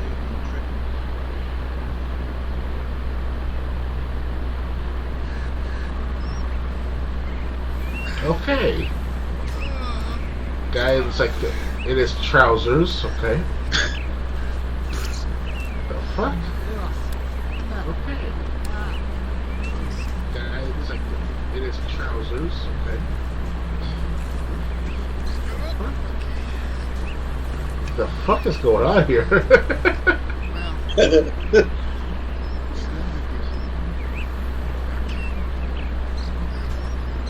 What is going on here? Is he drunk? Yep, he's drunk.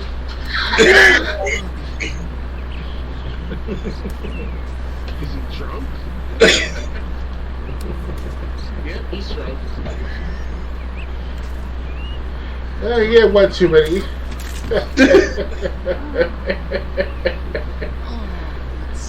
That's how it won't be end up like that in the next few years. That's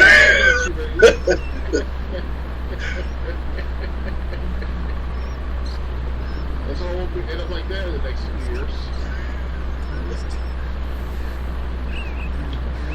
Nice and steady. There we go.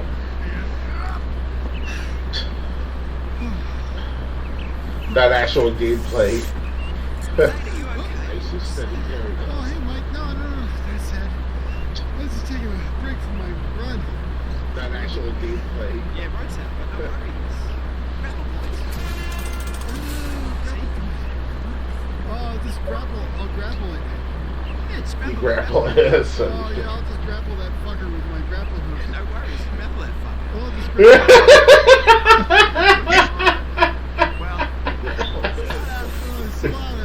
Well, I just watched.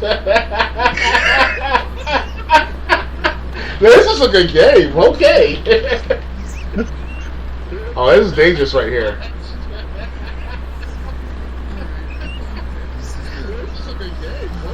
Oh, that's not good. Baby steps.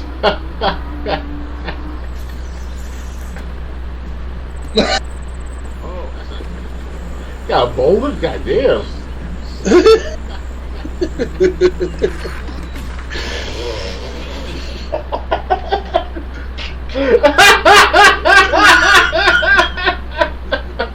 I want to try this game very soon. This summer 2024. Wow.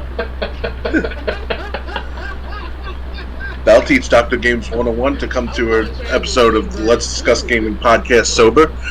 Yes. Yes, to make sure I'm not Baby high and steps. drunk. Baby Steps, what do you think? Very catchy title.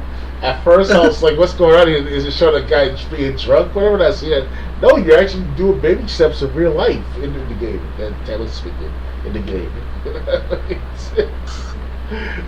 He's like, oh, see, Daisy, oh, I can do this. Oh, yeah. I like how he had trouble getting up a ledge that was like 3 or 4 feet high. Yeah. Perfect, perfect, interesting gameplay right there. Yeah, I definitely. That was interesting. Honestly, I would be interested in trying this game out to see if it controls, see how it controls. Yeah, so this is. I'm just wondering, like you saw like a boulder coming this guy's way in one scene. You saw, so like obvious, and like this guy having to shimmy along a mountain, like a mountaintop. But Yeah. it seems like he has all the grace of a drunken elephant.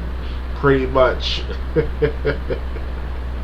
So, yeah, I'm just wondering if the controls are going to be great or if the controls are going to make you want to throw the controller across the room. Oh yeah, definitely. Because by the way this guy looks like he controls, it's going to be the latter. But yeah, that's if you got PS5, PS4, Xbox Series, or Switch, you can play You can get baby steps next year. Yeah, that's one of the games that, and that's the first time I had a good laugh and be chill like that in a while. The last time I ever had something like that was with like Catherine or hell even fucking Halo no Devil May Cry DMC action. That was a little bit on the funny side too because it was a reboot. We're suspected not to have black hair. He smokes now, so it's kind of like it's funny, witty in a sense, as always, with an adult version. But this baby says it's like it's not adultish. I have to tell you, this would put it into that format, like he looks drunk or he's had one too many beers or shit like that. It's like that funny moment. It's like it's something that you weren't expecting for the first time. So yeah, I definitely will get that game. Let's move on, man. Where I laughed too much. Yeah, we got more stuff to look over. So, yeah. All right, next, Spider-Man 2 features over 65 suits and more details from State of Play. Creative director Brian Intar shared all kinds of new Spider-Man 2 details during today's State of Play. While showing off new gameplay, Intar shared a big list of Spider-Man 2 details, which you can see below. The city has doubled in size. Web wings, which we have seen before, allow for even faster traversal. Peter Parker's old high school is a location you can visit, as well as Miles Morales' Vision's Academy. You will be able to swap between Parker Spider-Man and Morales Spider-Man almost instantly. New UI options and more visually interesting tasks to do around the city will hopefully prevent you from using the menus too much. Parker and Morales can use a friendly neighborhood Spider-Man app. Folks will make requests for Spider-Man's help. Sometimes they want a specific Spider-Man, often they don't care. There is a new fast travel system. There are over 65 suits to unlock and wear. Spider-Man 2 releases October 20th on PlayStation 5. Keep an eye out on our website tomorrow for even more from the game, including hands-on impressions. So what do you think of Spider-Man 2? These features of Spider-Man 2 coming out next month. Now, Spider-Man 2, is this based on Miles Morales or the original Peter Parker? It's a sequel to Miles Morales Spider-Man, because they said you could play as Peter Parker Spider-Man, you can play as Miles Morales. Sometimes you'll get help requests requesting a specific Spider-Man. Sometimes you'll get help requests just requesting Spider-Man in general. That's good to bring it back Peter Parker, because obviously that threw people, in my perspective as a long-time Spider-Man fan, I've always been used to Peter Parker after how many decades, And all of a sudden, you meet just Miles Morales out of nowhere, especially in the Spider-Verse movies that came out, the animations that come out in theaters over the last 5 years now. It's kind of like, it's kind of threw people off. At least me personally, especially with Heels vs. Babyface. Like, he's into all that, not anti-woke is called, it's just that he's not used to all the multicultural, multi-facet, perspectives that we're gaming.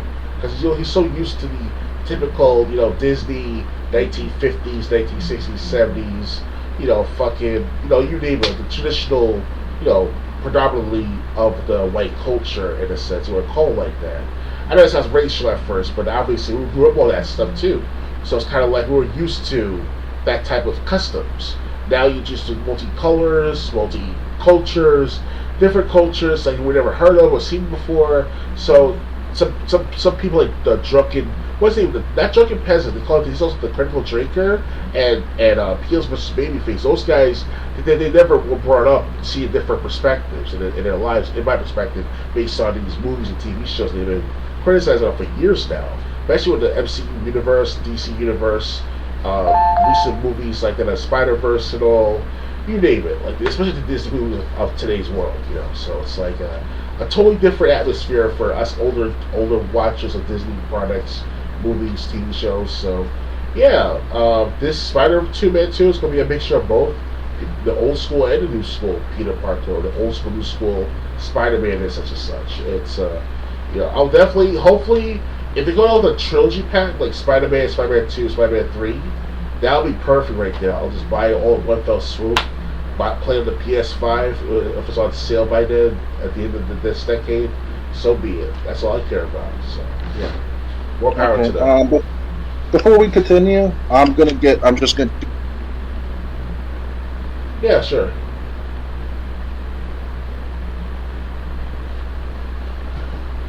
Alright guys, just waiting for Triple J this to come back. Please thumbs up, subscribe, and share to my YouTube channels. Dr. Games 101A and B, specifically with B on YouTube. I've been doing YouTube games since 2015. This channel has been around since 2021, last time I checked. So, look back at my old videos, pre-recorded. Once in a while I streamed on the good old Twitch streams for over the years, on and off. Catch me here at Dr. Gates 101 on Twitch. I've been here on YouTube since Twitch versus 2016 of this profile. So thanks for watching, guys. All right. In the meantime, let's listen to some music while we'll be back in a minute or two. Get start playing this game though. Playing the music, that is. Hold on a second.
mic check 1, 2. Triple J, you back yet?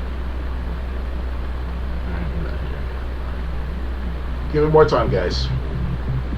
Thanks for staying in tune.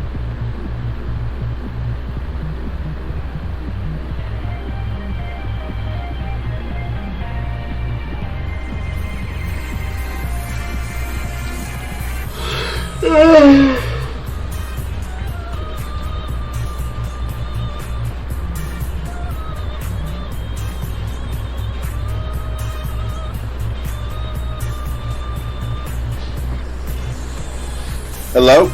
Alright, we're back, right, Triple J? Can you hear me? Loud and clear. Alright, for some reason you didn't hear me before when I came back. And then I was waiting for you to get back, so I had to disconnect and reconnect on Discord. Sure thing. Yeah, so I gave my opinion on Spider-Man 2. The 65 outfits is interesting. I wish Xbox hadn't passed on Spider-Man like they did Grand Theft Auto 3. Mm-hmm. That's anything else to add or ready to move on? I'm ready to move on, my friend. Alright, we got 9 more stories. I think we can get through them tonight. Oh, yeah. Okay, next. Payday 3, Gotham Knights, and more hit Xbox Game Pass this month. September gets a second batch of new Xbox games this week, kicking off with today's launch of the well-received Lies of P. The long-awaited Payday 3 invites players to its world of multiplayer heists, the promising and mysterious indie game Cocoon arrives, and the multiplayer DC action game Gotham Knights lands on the surface for the first time. Check out the list of what's joining and what's exiting library. We'll cover the exiting library in the next, because that's the next archive coming up. So what's coming to Xbox Game Pass? Party Animals came on the 20th. It's available console and cloud. Payday 3 is available console, PC, and cloud. That came 2 days ago. Cocoon will be coming to console and PC on the 29th. Gotham Knights will be coming Xbox Series, PC, and cloud on the 3rd. And The Lamplighters Lagoon coming to Xbox Series, PC, and cloud on the 3rd. Like I said, what's leaving, we'll cover that later. So, any of the games that are joining Game Pass, are you interested in them? Again, that's Party Animals, Payday 3, Cocoon, Gotham Knights, and The Lamplighters League. I heard good things about Cocoon, if I remember correctly, where you do the puzzle platform of that game. And I heard good things about that game just by looking at it, just by watching the trailer on Steam and all. If I remember correctly, if it's the one I'm referring to with that puzzle platforming. So it's, am I right so far, Triple J? I have no idea. I was going to take your word for it. Okay, so, because I remember we did a trailer of it on our last podcast or 2 episodes ago. And it was about a game called Cocoon. And you play as this little tiny insect where you grow into different parts of the platforms, in and out of the cocoons and areas and intricacies of the wasp, or if it's called. If I remember correctly, though, guys, I'm sorry if I sound very fuzzy with my explanation of this game. This has only been like 2 weeks so far, and I haven't heard much of it since. So it's pretty cool that they're gonna have it for the Game Pass with the Xbox and all. Although when it comes to Payday 3, I know there's some hardcore Payday fans out there who have been just getting up the franchise, the series of the game. They are disappointed, I hear, with Payday 3's release of the game for the last couple of days now. The last time I checked, that is, saying that Payday 3 had a horrible launch. And it was had always online DRM, or some form of like you had to be always online in order to play the game, just to play with people in a different console off the server and stuff like that. You still connected through the Xbox Live network, to those who are well aware. So that's all I gotta say for the matter. Okay. I was interested in Gotham Knights, but I heard it wasn't that good. This was supposed to be the sequel to Batman Arkham Knight, which was, what I heard was Batman Arkham Knight, Batman dies, and Gotham Knights is basically his successors trying to pick up the slack where Batman left off. Yep. I was kind of interested, but I kind of lost interest because the graphics were underwhelming. They canceled the PS4 and Xbox One version, said they couldn't create the game. and with the graphics they wanted on outdated hardware like PS4 and Xbox One. Then the PS5 and Xbox Series version came out, and they said this could have been easily done on PS4 and Xbox One. What is this that you're giving us? Yeah. That's what I remember. Liza P looks interesting. That's still something that interests me. But that's really all I have to say about the games coming out. You ready to move on? Yeah, I'm ready. All right. Next. Xbox Game Pass losing these 7 games soon. As it does twice per month, Microsoft is removing another batch of titles from the Xbox Game Pass library. Thus, 7 games getting dumped on September 30th across console, PC, and the cloud. These include Outriders, Proteus, Weird West, Moonscars, Last Call BBS, Despot's Game, and Beacon Pines. The good news is that while these games are headed out soon, anyone who wants to keep playing them can purchase them for 20% off their normal price. While these games are going away, Game Pass added the Souls-like Pinocchio game, Lies of P. While the Battle Royale game, Party Animals, arrives September 20th. Payday 3, we know about this. The latest wave of removals follows an earlier dump of 9 games from the catalog on the 15th, bringing the total number of removals in September to 16. A total of 7 games have been announced for Game Pass in September 2023 for a net loss of 9 during the month if everything holds. September was never expected to be massive for Game Pass on a volume basis, though as Microsoft released its biggest Game Pass title this year, Starfield, this month. There might be some surprises left for the remainder of September, however, as Microsoft has told fans to expect Game Pass announcements at its Tokyo Game Show event on September 21st. In other news, Xbox Game Pass Core launched a lineup of 36 titles, which we covered earlier. So, leaving September 30th, again, all these look like they're the cloud and console and PC except for one. Beacon Pines, Despot's Game, Last Call BBS, which was PC only, I guess. Moonscars, Outriders, Proteus, and Weird West. Are you gonna miss any of these games? I've never played any of these. I don't remember playing any of these games either that I'm well aware of, especially the ones that are leaving Game Pass. Surprisingly, Wolfenstein's still there here on the Game Pass, so that's good. Yes, so I don't think we're gonna. If we both had Game Pass, I don't think we would miss any of these games because these are not games either one of us played. Yeah, I didn't even hear any of these games as far as staying out interesting titles. It's like wasn't like that. It's not the unicorn overlord. Like goddamn. You want me to take that seriously? Well, I still play it though. I mean, it's interesting based on the title alone. It's just something that's a mouthful, and you think it must be like some Japanese waifu RPG type of shit going on with that title, Unicorn Overlord. I'm sorry, guys. I just have to keep mentioning it every time. It sucks. At the same time, it's interesting at the same time. This is going to be Dr. Games 101 Achilles heel for the next 6 months. Yes. Oh yeah, I'm good for now. Well, let's move on. Yeah, let's move on because, like I said, I don't have anything to say about these games because none of these games I would miss if I still had the service. Oh yeah.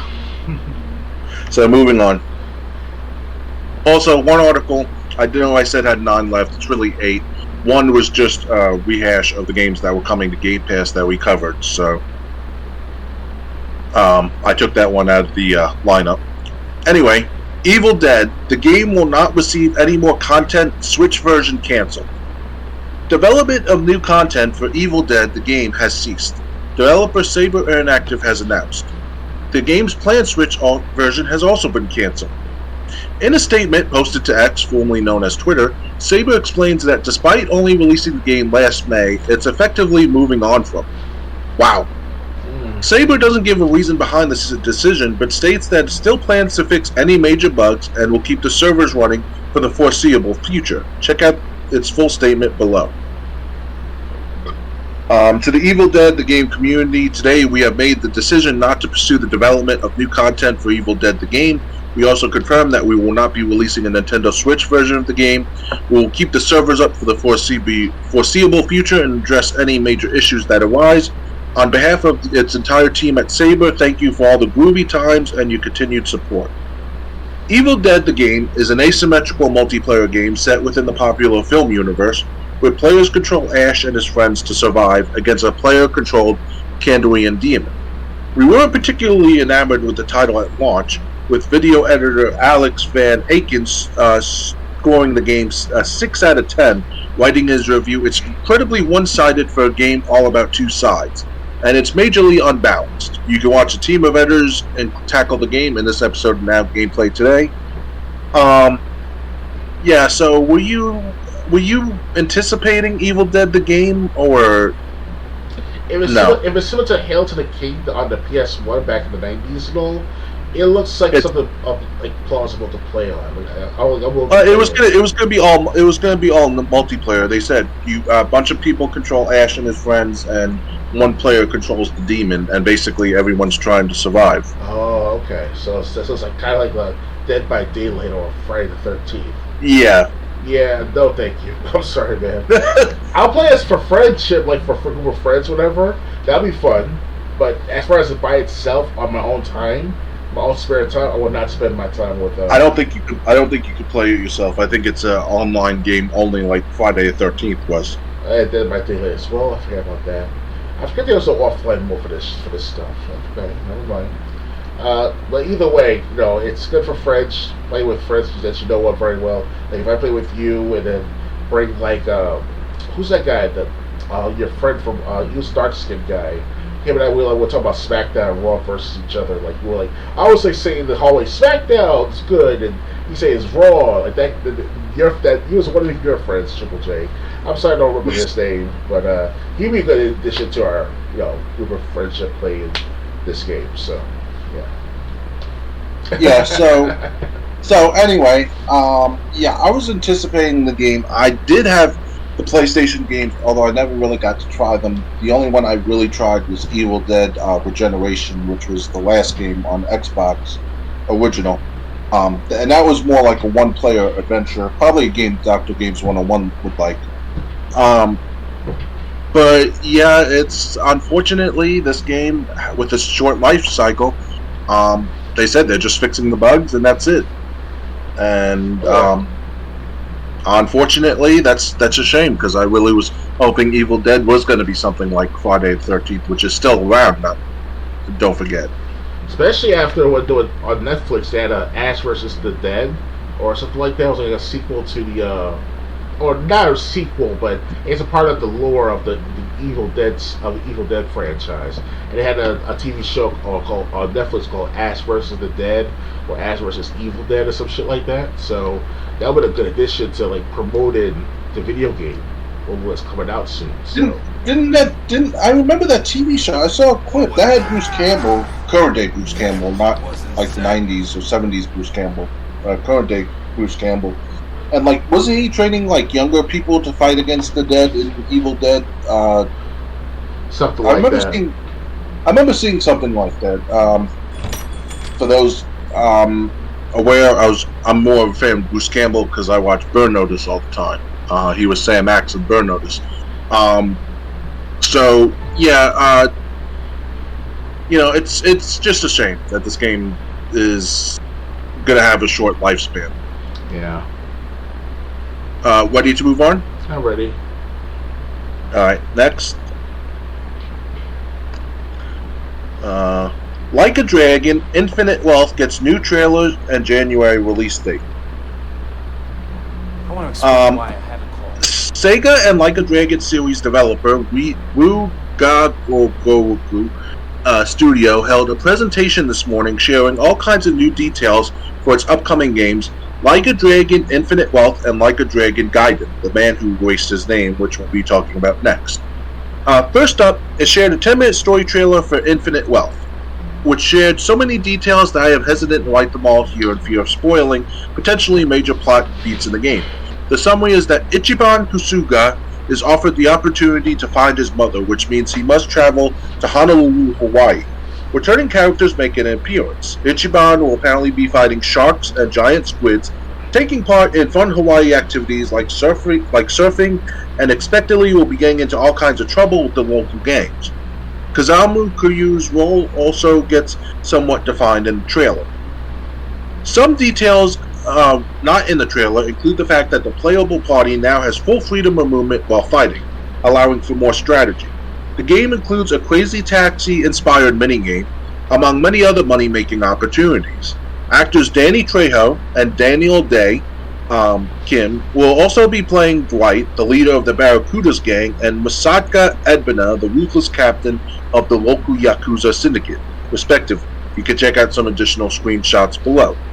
Alongside the story trailer, there's also a 5-minute gameplay trailer. For some reason, these are age-restricted on YouTube. Arguably, the biggest news from the event, however, is Like a Dragon Infinite Wealth's release date, which isn't far off. The game releases January 26 on PS5, Xbox Series, PS4, Xbox One, and PC. Pre-orders for the game will net you the Heroes Booster Pack to level up faster, and a special job set that includes the linebacker and tennis ace jobs. Alongside all the Infinite Wealth details, Sega and RGG also released a full opening cinematic for Like a Dragon Gaiden, The Man Who Erased His Name, which you can watch below. Mm-hmm. So, are you interested in Like a Dragon Infinite Wealth? This was the first game where these characters were introduced was Yakuza Like a Dragon, which I never got to finish, but I've seen the game online for like $10, so I might get it, just so I can finish it, because I only played like halfway through it before my Game Pass subscription expired. Do you think that you'll... did this game sound interesting to you? I have to say, it sounds interesting. Like a Dragon, who's Like a Dragon for months now. I've been hearing this. It has good gameplay, good mechanics, good story. Unfortunately, I cannot take part in it right this second in my life. Hopefully, when it's on sale for two of these games, a bundle set, I'll definitely get my hands on it for the Xbox. Well, if it's on the PS5, I might get on the PS5 for the sake of Well, it's PS5, but it's also going to be available on Xbox One, so... Okay. Obviously, it's going to have cloud gaming, right? It's going to have cloud gaming, right? I don't know about that, but since it's coming on Xbox One locally, that's not really going to be a problem. Okay, so Xbox locally, okay. You'll be able. You won't need it on the cloud to play. Basically, it'll be available through the Xbox One. I don't know if it'll be on Game Pass, but it's coming out for the Xbox One. So the Xbox One's not done with releases yet. That's good. Yeah, I knew it because I did with PS2's life cycle. It was still getting games until 2013. Last time I checked. Yep. So at PS2 came they might have been games like Just Dance, but they were games. Oh yeah, there was one time. I think I mentioned this one time earlier this year, last year, on one of our episodes of the podcast, where on the PS2 system, up until the early 2010s, they had this game based on some sort of faculty and students teaming up together to fight aliens and such, and then get rid of them one by one somehow, some way. So it's kind of weird. It was a weird game that they brought out, but I've got to leave that game already. But if anyone knows what I'm talking about, you can go look on it further, see if you got better search results than me. So. Yeah, so this sounds interesting enough. This sounds interesting, obviously, like the Yakuza Like a Dragon series so far. Yeah, and this is one of the sequels coming out. Ready to read about the next one? Yeah, let's do it. Alright, next. Like a Dragon Gaiden, The Man Who Erased His Name hits Game Pass day one, so this will be hitting Game Pass on release. Ahead of Like a Dragon Infinite Wealth, which we just learned will be released in January, Rugo Gotoku Studio will release Like a Dragon Gaiden, The Man Who Erased His Name.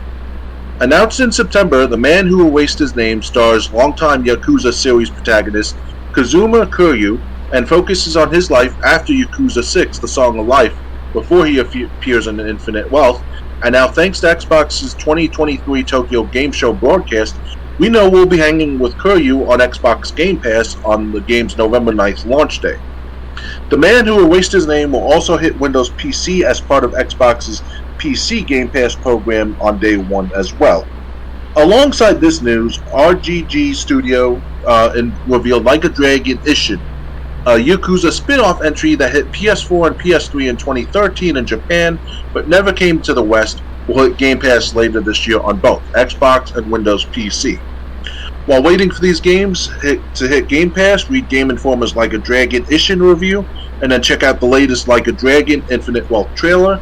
After that, read a hands-on preview of Like a Dragon Gaiden, The Man Who Erased His Name.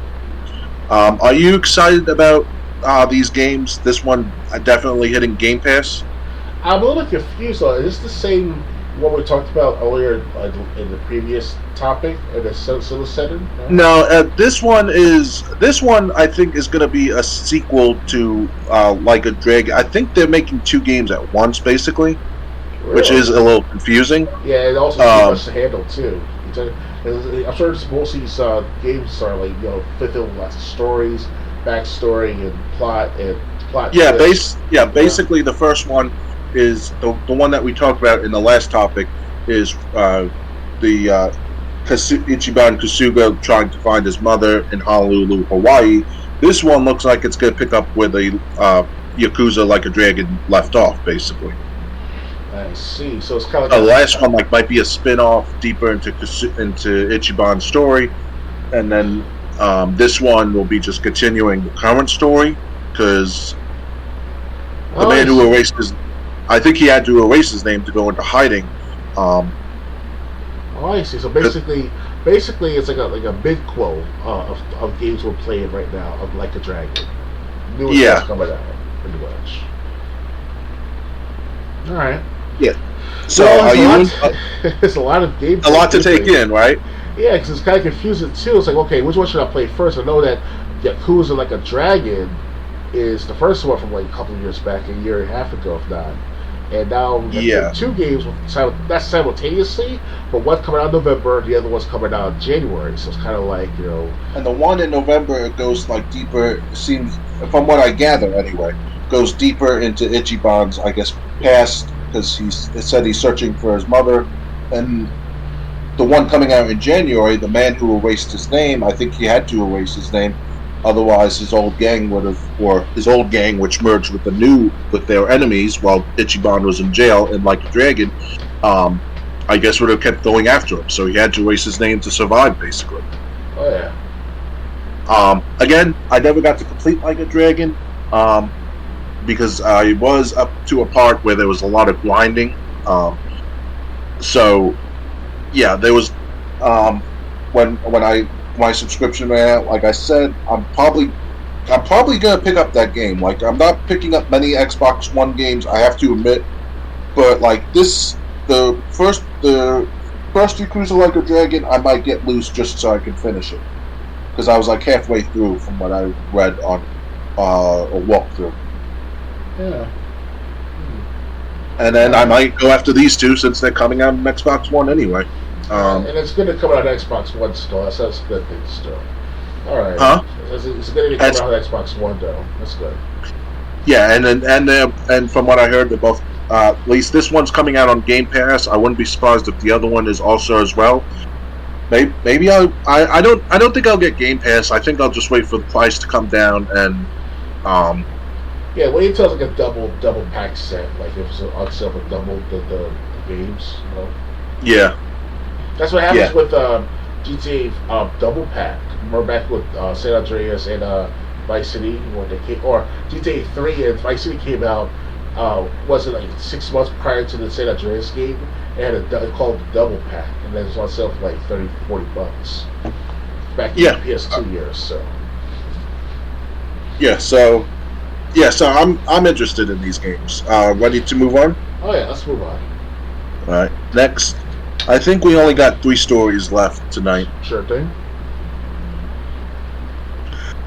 Swery and Suda51 team up for 2.5D action game Hotel Barcelona out next year.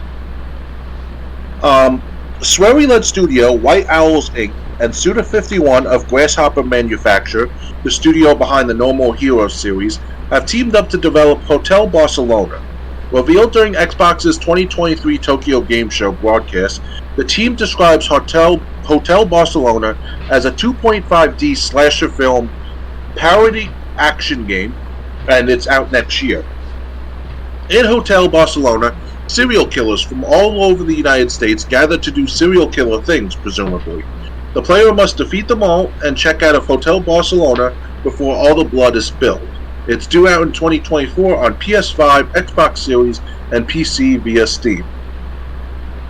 In an Xbox blog post, Swery says the idea was born during a Suda51 hosted event called Travis Monday Nitro 2 in Shibuya, Tokyo in October 2019. The two discussed creating a game together, announcing then and there that it'd be called Hotel Barcelona. Later this year, the two worked out the plan and game details in one fell swoop dinner together in Canada.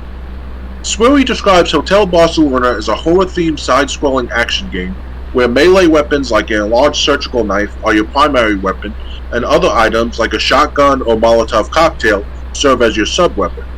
You will go on missions equipped with each of these weapon types, Swery tells Xbox. Weapons are basically obtained from treasure chests that drop during missions. He describes Hotel Barcelona as the place where all the action takes place and as an integrated leisure complex with facilities like a casino, camping ground, and more.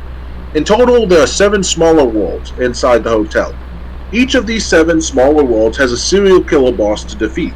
Swery notes that the serial killer bosses are not tributes to any single historical character, and more so an embodiment of a subgenre of horror films. So you might see bosses inspired by slasher movies, zombie horrors, summer camp B-movies, babysitter films, and more. There's an interesting mechanic called the Slasher Phantom at play in Hotel Barcelona 2. Simply put, the player's past character will move as it did in the last one automatically, while still retaining all hitboxes, Swery says. Something close to this would be the ghost feature in racing games, but with hit detection it will feel like you are fighting your past self. You can hold up to 3 Slasher Phantoms, which will help you adventure in each level. Each of the 7 worlds consist of several areas to be cleared, and the boss appears in the last area. When you clear an area, you can choose a power-up, which may restore your health or increase your attack power. However, if you get hit and are sent back to the beginning of the area, you may find it appealing to choose a different route than the previous one, say to increase your attack power. When you do so and choose a different route, the Slasher Phantoms will reset completely. Hotel Barcelona is due out on PS5, Xbox Series, and PC sometime in 2024. Are you excited to check out Hotel Barcelona? Hotel Barcelona, and I don't recall hearing that before. Is that something based on like a Western theme? No, it's more horror theme. You want me to play the reveal trailer? Yeah, let's do that one more time. Okay. Just make sure OBS. Okay. All right. So as soon as it loads, just ready. Okay.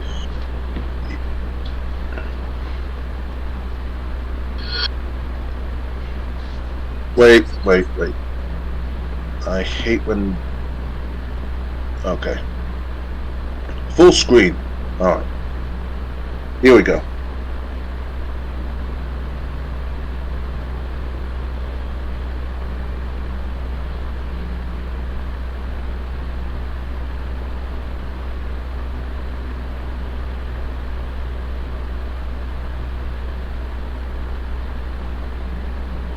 Steve, you foolish girl. I warned you. Welcome to Hotel Barcelona. How are you enjoying your stay so far? Play ball!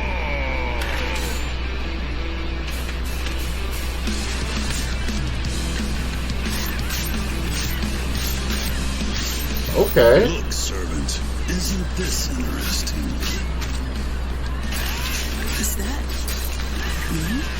Yes, a you from the past. Okay. That's a side effect from the loop. This place is trapped with some type of barrier that warps you back here whenever you die. Female protagonist at best. We don't Okay. specialize in sausages here. We specialize in sausages. You can't trust this man. He's not the person Your protagonist he is the best. Okay. A shark! That was a shark! Rise and shine, Bernstein. Let the game Hey, is that a begin. baby as a puppet? With the limb from limb. Don't you know Kill that a beat you kill. is derogatory? And I will permit no manner of Hey, discrimination. is that a baby as a puppet? Even if I need to rip them limb from limb. Kill a beat kill.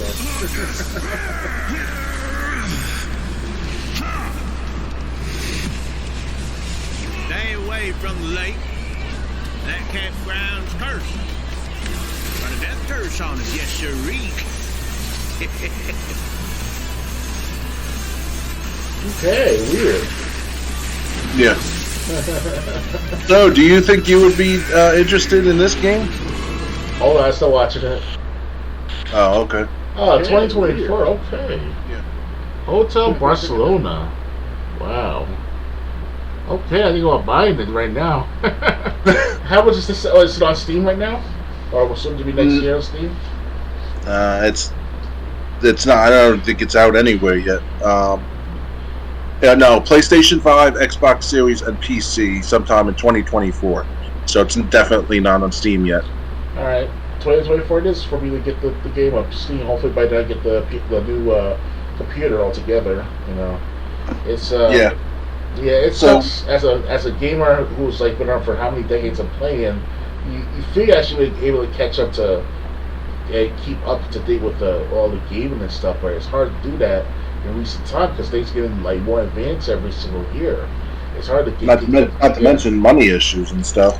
Yeah, the pandemic kind of screwed up a lot of shit over the last 3 years. You know. Hey, that killed my writing job. After my client, the one guy that had me on retainer, let me go at the end of 2020. Yeah, It was hard to make money. That sucks. Yeah. Well, Barcelona is my that's my wish list on Steam if it's there. Yeah, so, I mean, it's PS5, Xbox Series, and PC. So it might be on Steam in 2024. Yeah, it's definitely a game I would love to play. So, you know, if I had the money for an advanced system, I would, but unfortunately, just right now, I just don't. Anything else to add, or ready to move on? I'm ready to move on. Alright.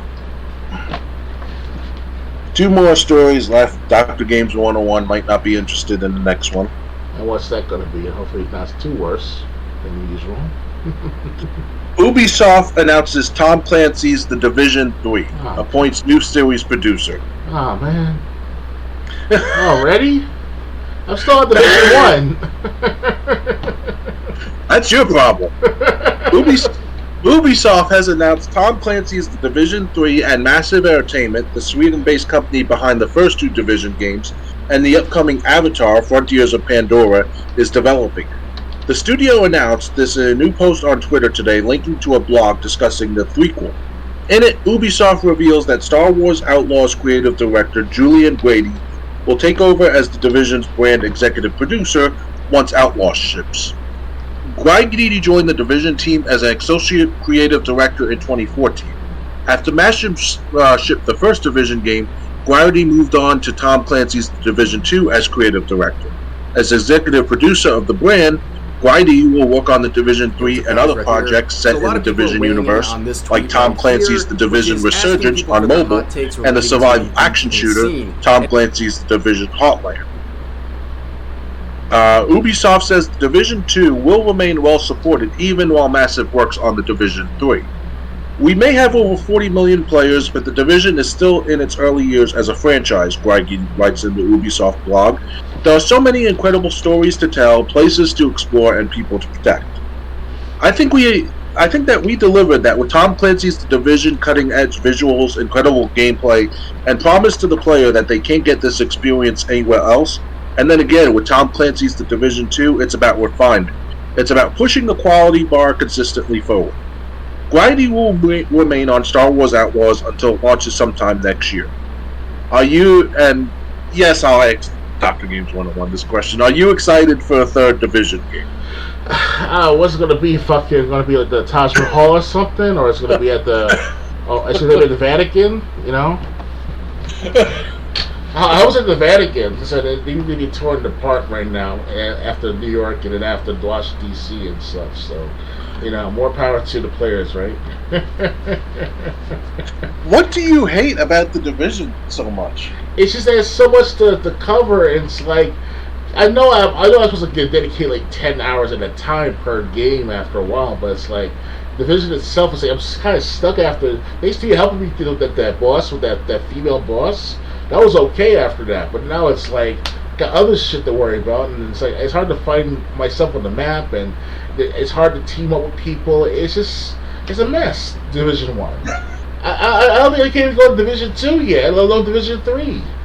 I heard it was much better in Division 2 with the team up of players that is very synced well with each other. Because obviously, we'll see in the game, in Division 1, you're on the other side of the map, you gotta meet up somehow, some way. But Division 2, they kind of fixed that problem, so I don't know, man. Division 3, am I going to go after the Vatican at this rate? Since Washington, D.C. was Division 2? You know, I hope it'll be like that. Maybe it'll be Chicago. Maybe it'll be California. Who knows? Yeah, the Vatican. Here we go to the London. I think the Vatican. I think too many people would get offended with the Vatican. I know. Yeah. I forgot about that. Sorry about that, guys. I should have known better. That's like the home of the gold and the silvers and the riches and the religious people and the spiritual people. So I'm sorry, guys. Let's go after the London. What's it called? What's it called? The Buckingham Palace. Okay, happy. That's perfect. There's nothing saying that Division's going to go international with its storyline. Okay, because it's spread throughout the entire world. So. Buckingham Palace. Yeah, Buckingham Palace. Why not? Maybe Elizabeth would be like, having that fucking machine that she operates to take over, the warlords and the rebels and stuff. So, Okay. Okay, King Charles takes over the Buckingham Palace with a machine, and she turns to a robot and fights off the rebels and stuff. You know, that's better. That sounds much more plausible for Division 3. Okay.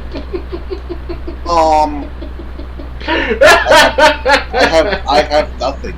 Yes, nothing at all. You get nothing. You lose. Good day, sir. So anyway, since I actually like the Division games, unlike Dr. Games 101, it's okay. It's just so much like information. I'm trying to figure out where to go to in Division 1. I'm like, am I supposed to go to this part or to that part first? Yes, it says level 3, level 4, level 5. Have you even played it since we played it co-op all together? I mean, it's been a couple of years, right? Almost a year and a half. Yeah, it has been years since we played it together. It's probably been years since you played it. Yes. It was that much of a hassle. I felt like it was fucking a maze. And I live in New York City, for fuck's sake. I know what's going on half the time. I'll tell you, man. I don't know what's going on in Division anymore. And it's the city like where I live. You know? Yeah, but the Division... anyway, I do have the Division. I did get it through Games with Gold. So unfortunately, I do have a copy available in the store, so I could just take the disc, take the game available in the store and play it. Play the disc. Install it on my Xbox One through the disc and play it through the discs. And I have the Division. I do own the Division 2 digitally. So both games, I haven't really gotten back into because they are. I do have to say I think they're both better when you can team up with people. Oh yeah. When you got people watching your back, unfortunately you have to team up with someone on your level if you want to continue doing the single player missions. But yeah,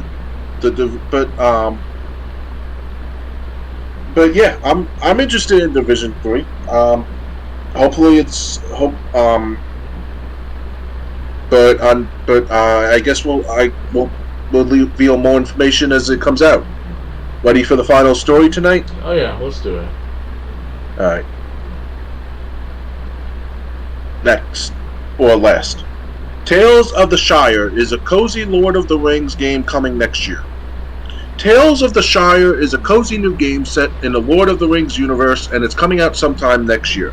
Developed by Weta Workshop, the New Zealand-based special effects and props company that worked on Peter Jackson's Lord of the Rings movie trilogy, and published by Private Division, Tales of the Shire promises to let players live their best cozy hobbit life.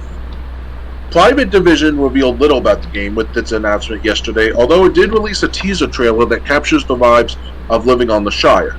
Check out the Tales of the Shire teaser trailer for yourself below. Your only hobbit life awaits in Tales of the Shire, a heartwarming new Lord of the Rings game by Weta Workshop and Private Division. The teaser's YouTube description reads, coming 2024. And that's all we know about the game. Here's hoping we learn more soon because it sounds like a great premise. In the meantime, read Game Informer's review of the Lord of the Rings Gollum. Are you excited about Tales of the Shire? Tales of the Shire. It sounds like an interesting game to play at first. It's like what kind I said you get to play as a hobbit. Hobbits. Oh, from Lord of the Rings. Yes. The Tolkien of books and stuff like that. Tales of the Shire promises to let players live their best cozy hobbit life. Oh wow. It's got a teaser if you want me to play it. No, let's just hold off for the time being. I want to keep it suspense. Okay. Yes. It's out because it's similar to the Lord of the Rings movies and the Hobbit trilogy. I hope they'll have another Lord of the Rings style Tolkien type of video game version. That is, Right. This time, let's not fuck up the story lore. Let's not put it into our own woke history or woke knowledge, whatever it's called. Please, pretty please. Well, would a game where you play like a hobbit be interesting to you? To be honest with myself, I don't know. I mean, with the Golden game, those didn't do so well, so that's the major turn off right there. Okay. I can't say much, guys. I'm sorry. I suck. Hey, I don't have much to say about this either, so you're not the only one. Because if the Golem thing screwed itself up, the launch and all, how do you think the Hobbit's going to be like? It's not going to be no different. Unless you want to put it similar to a format of like Forspoken, but in a Tolkien version, And I'm sure you guys saw gameplay of Forspoken before, right? So they can put it like that format with the Hobbit on, having magical abilities and shit like that with Gandalf, or Gandalf, however you pronounce his name. You shall not pass!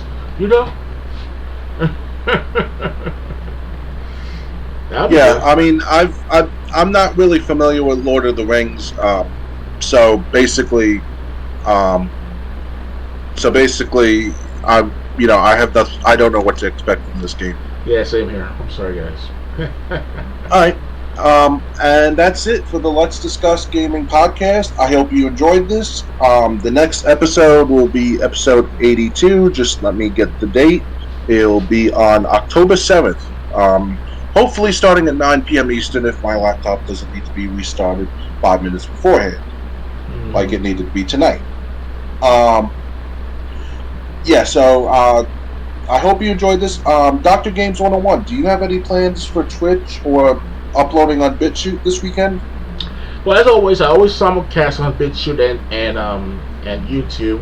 BitChute is like this website I show every single detail, or not detail, but every video I upload on the internet regarding games and all. So check that out, and also whatever I upload to the main channel on YouTube as well too. So YouTube itself is two separate channels: Dr. Games 101A and Dr. Games 101B. The A version has mostly political content, mostly news and information of what's going on in the news back how many years back. And the most recent time I uploaded was about 7, if not 9 months ago now. So I might have an update on that channel sometime next week.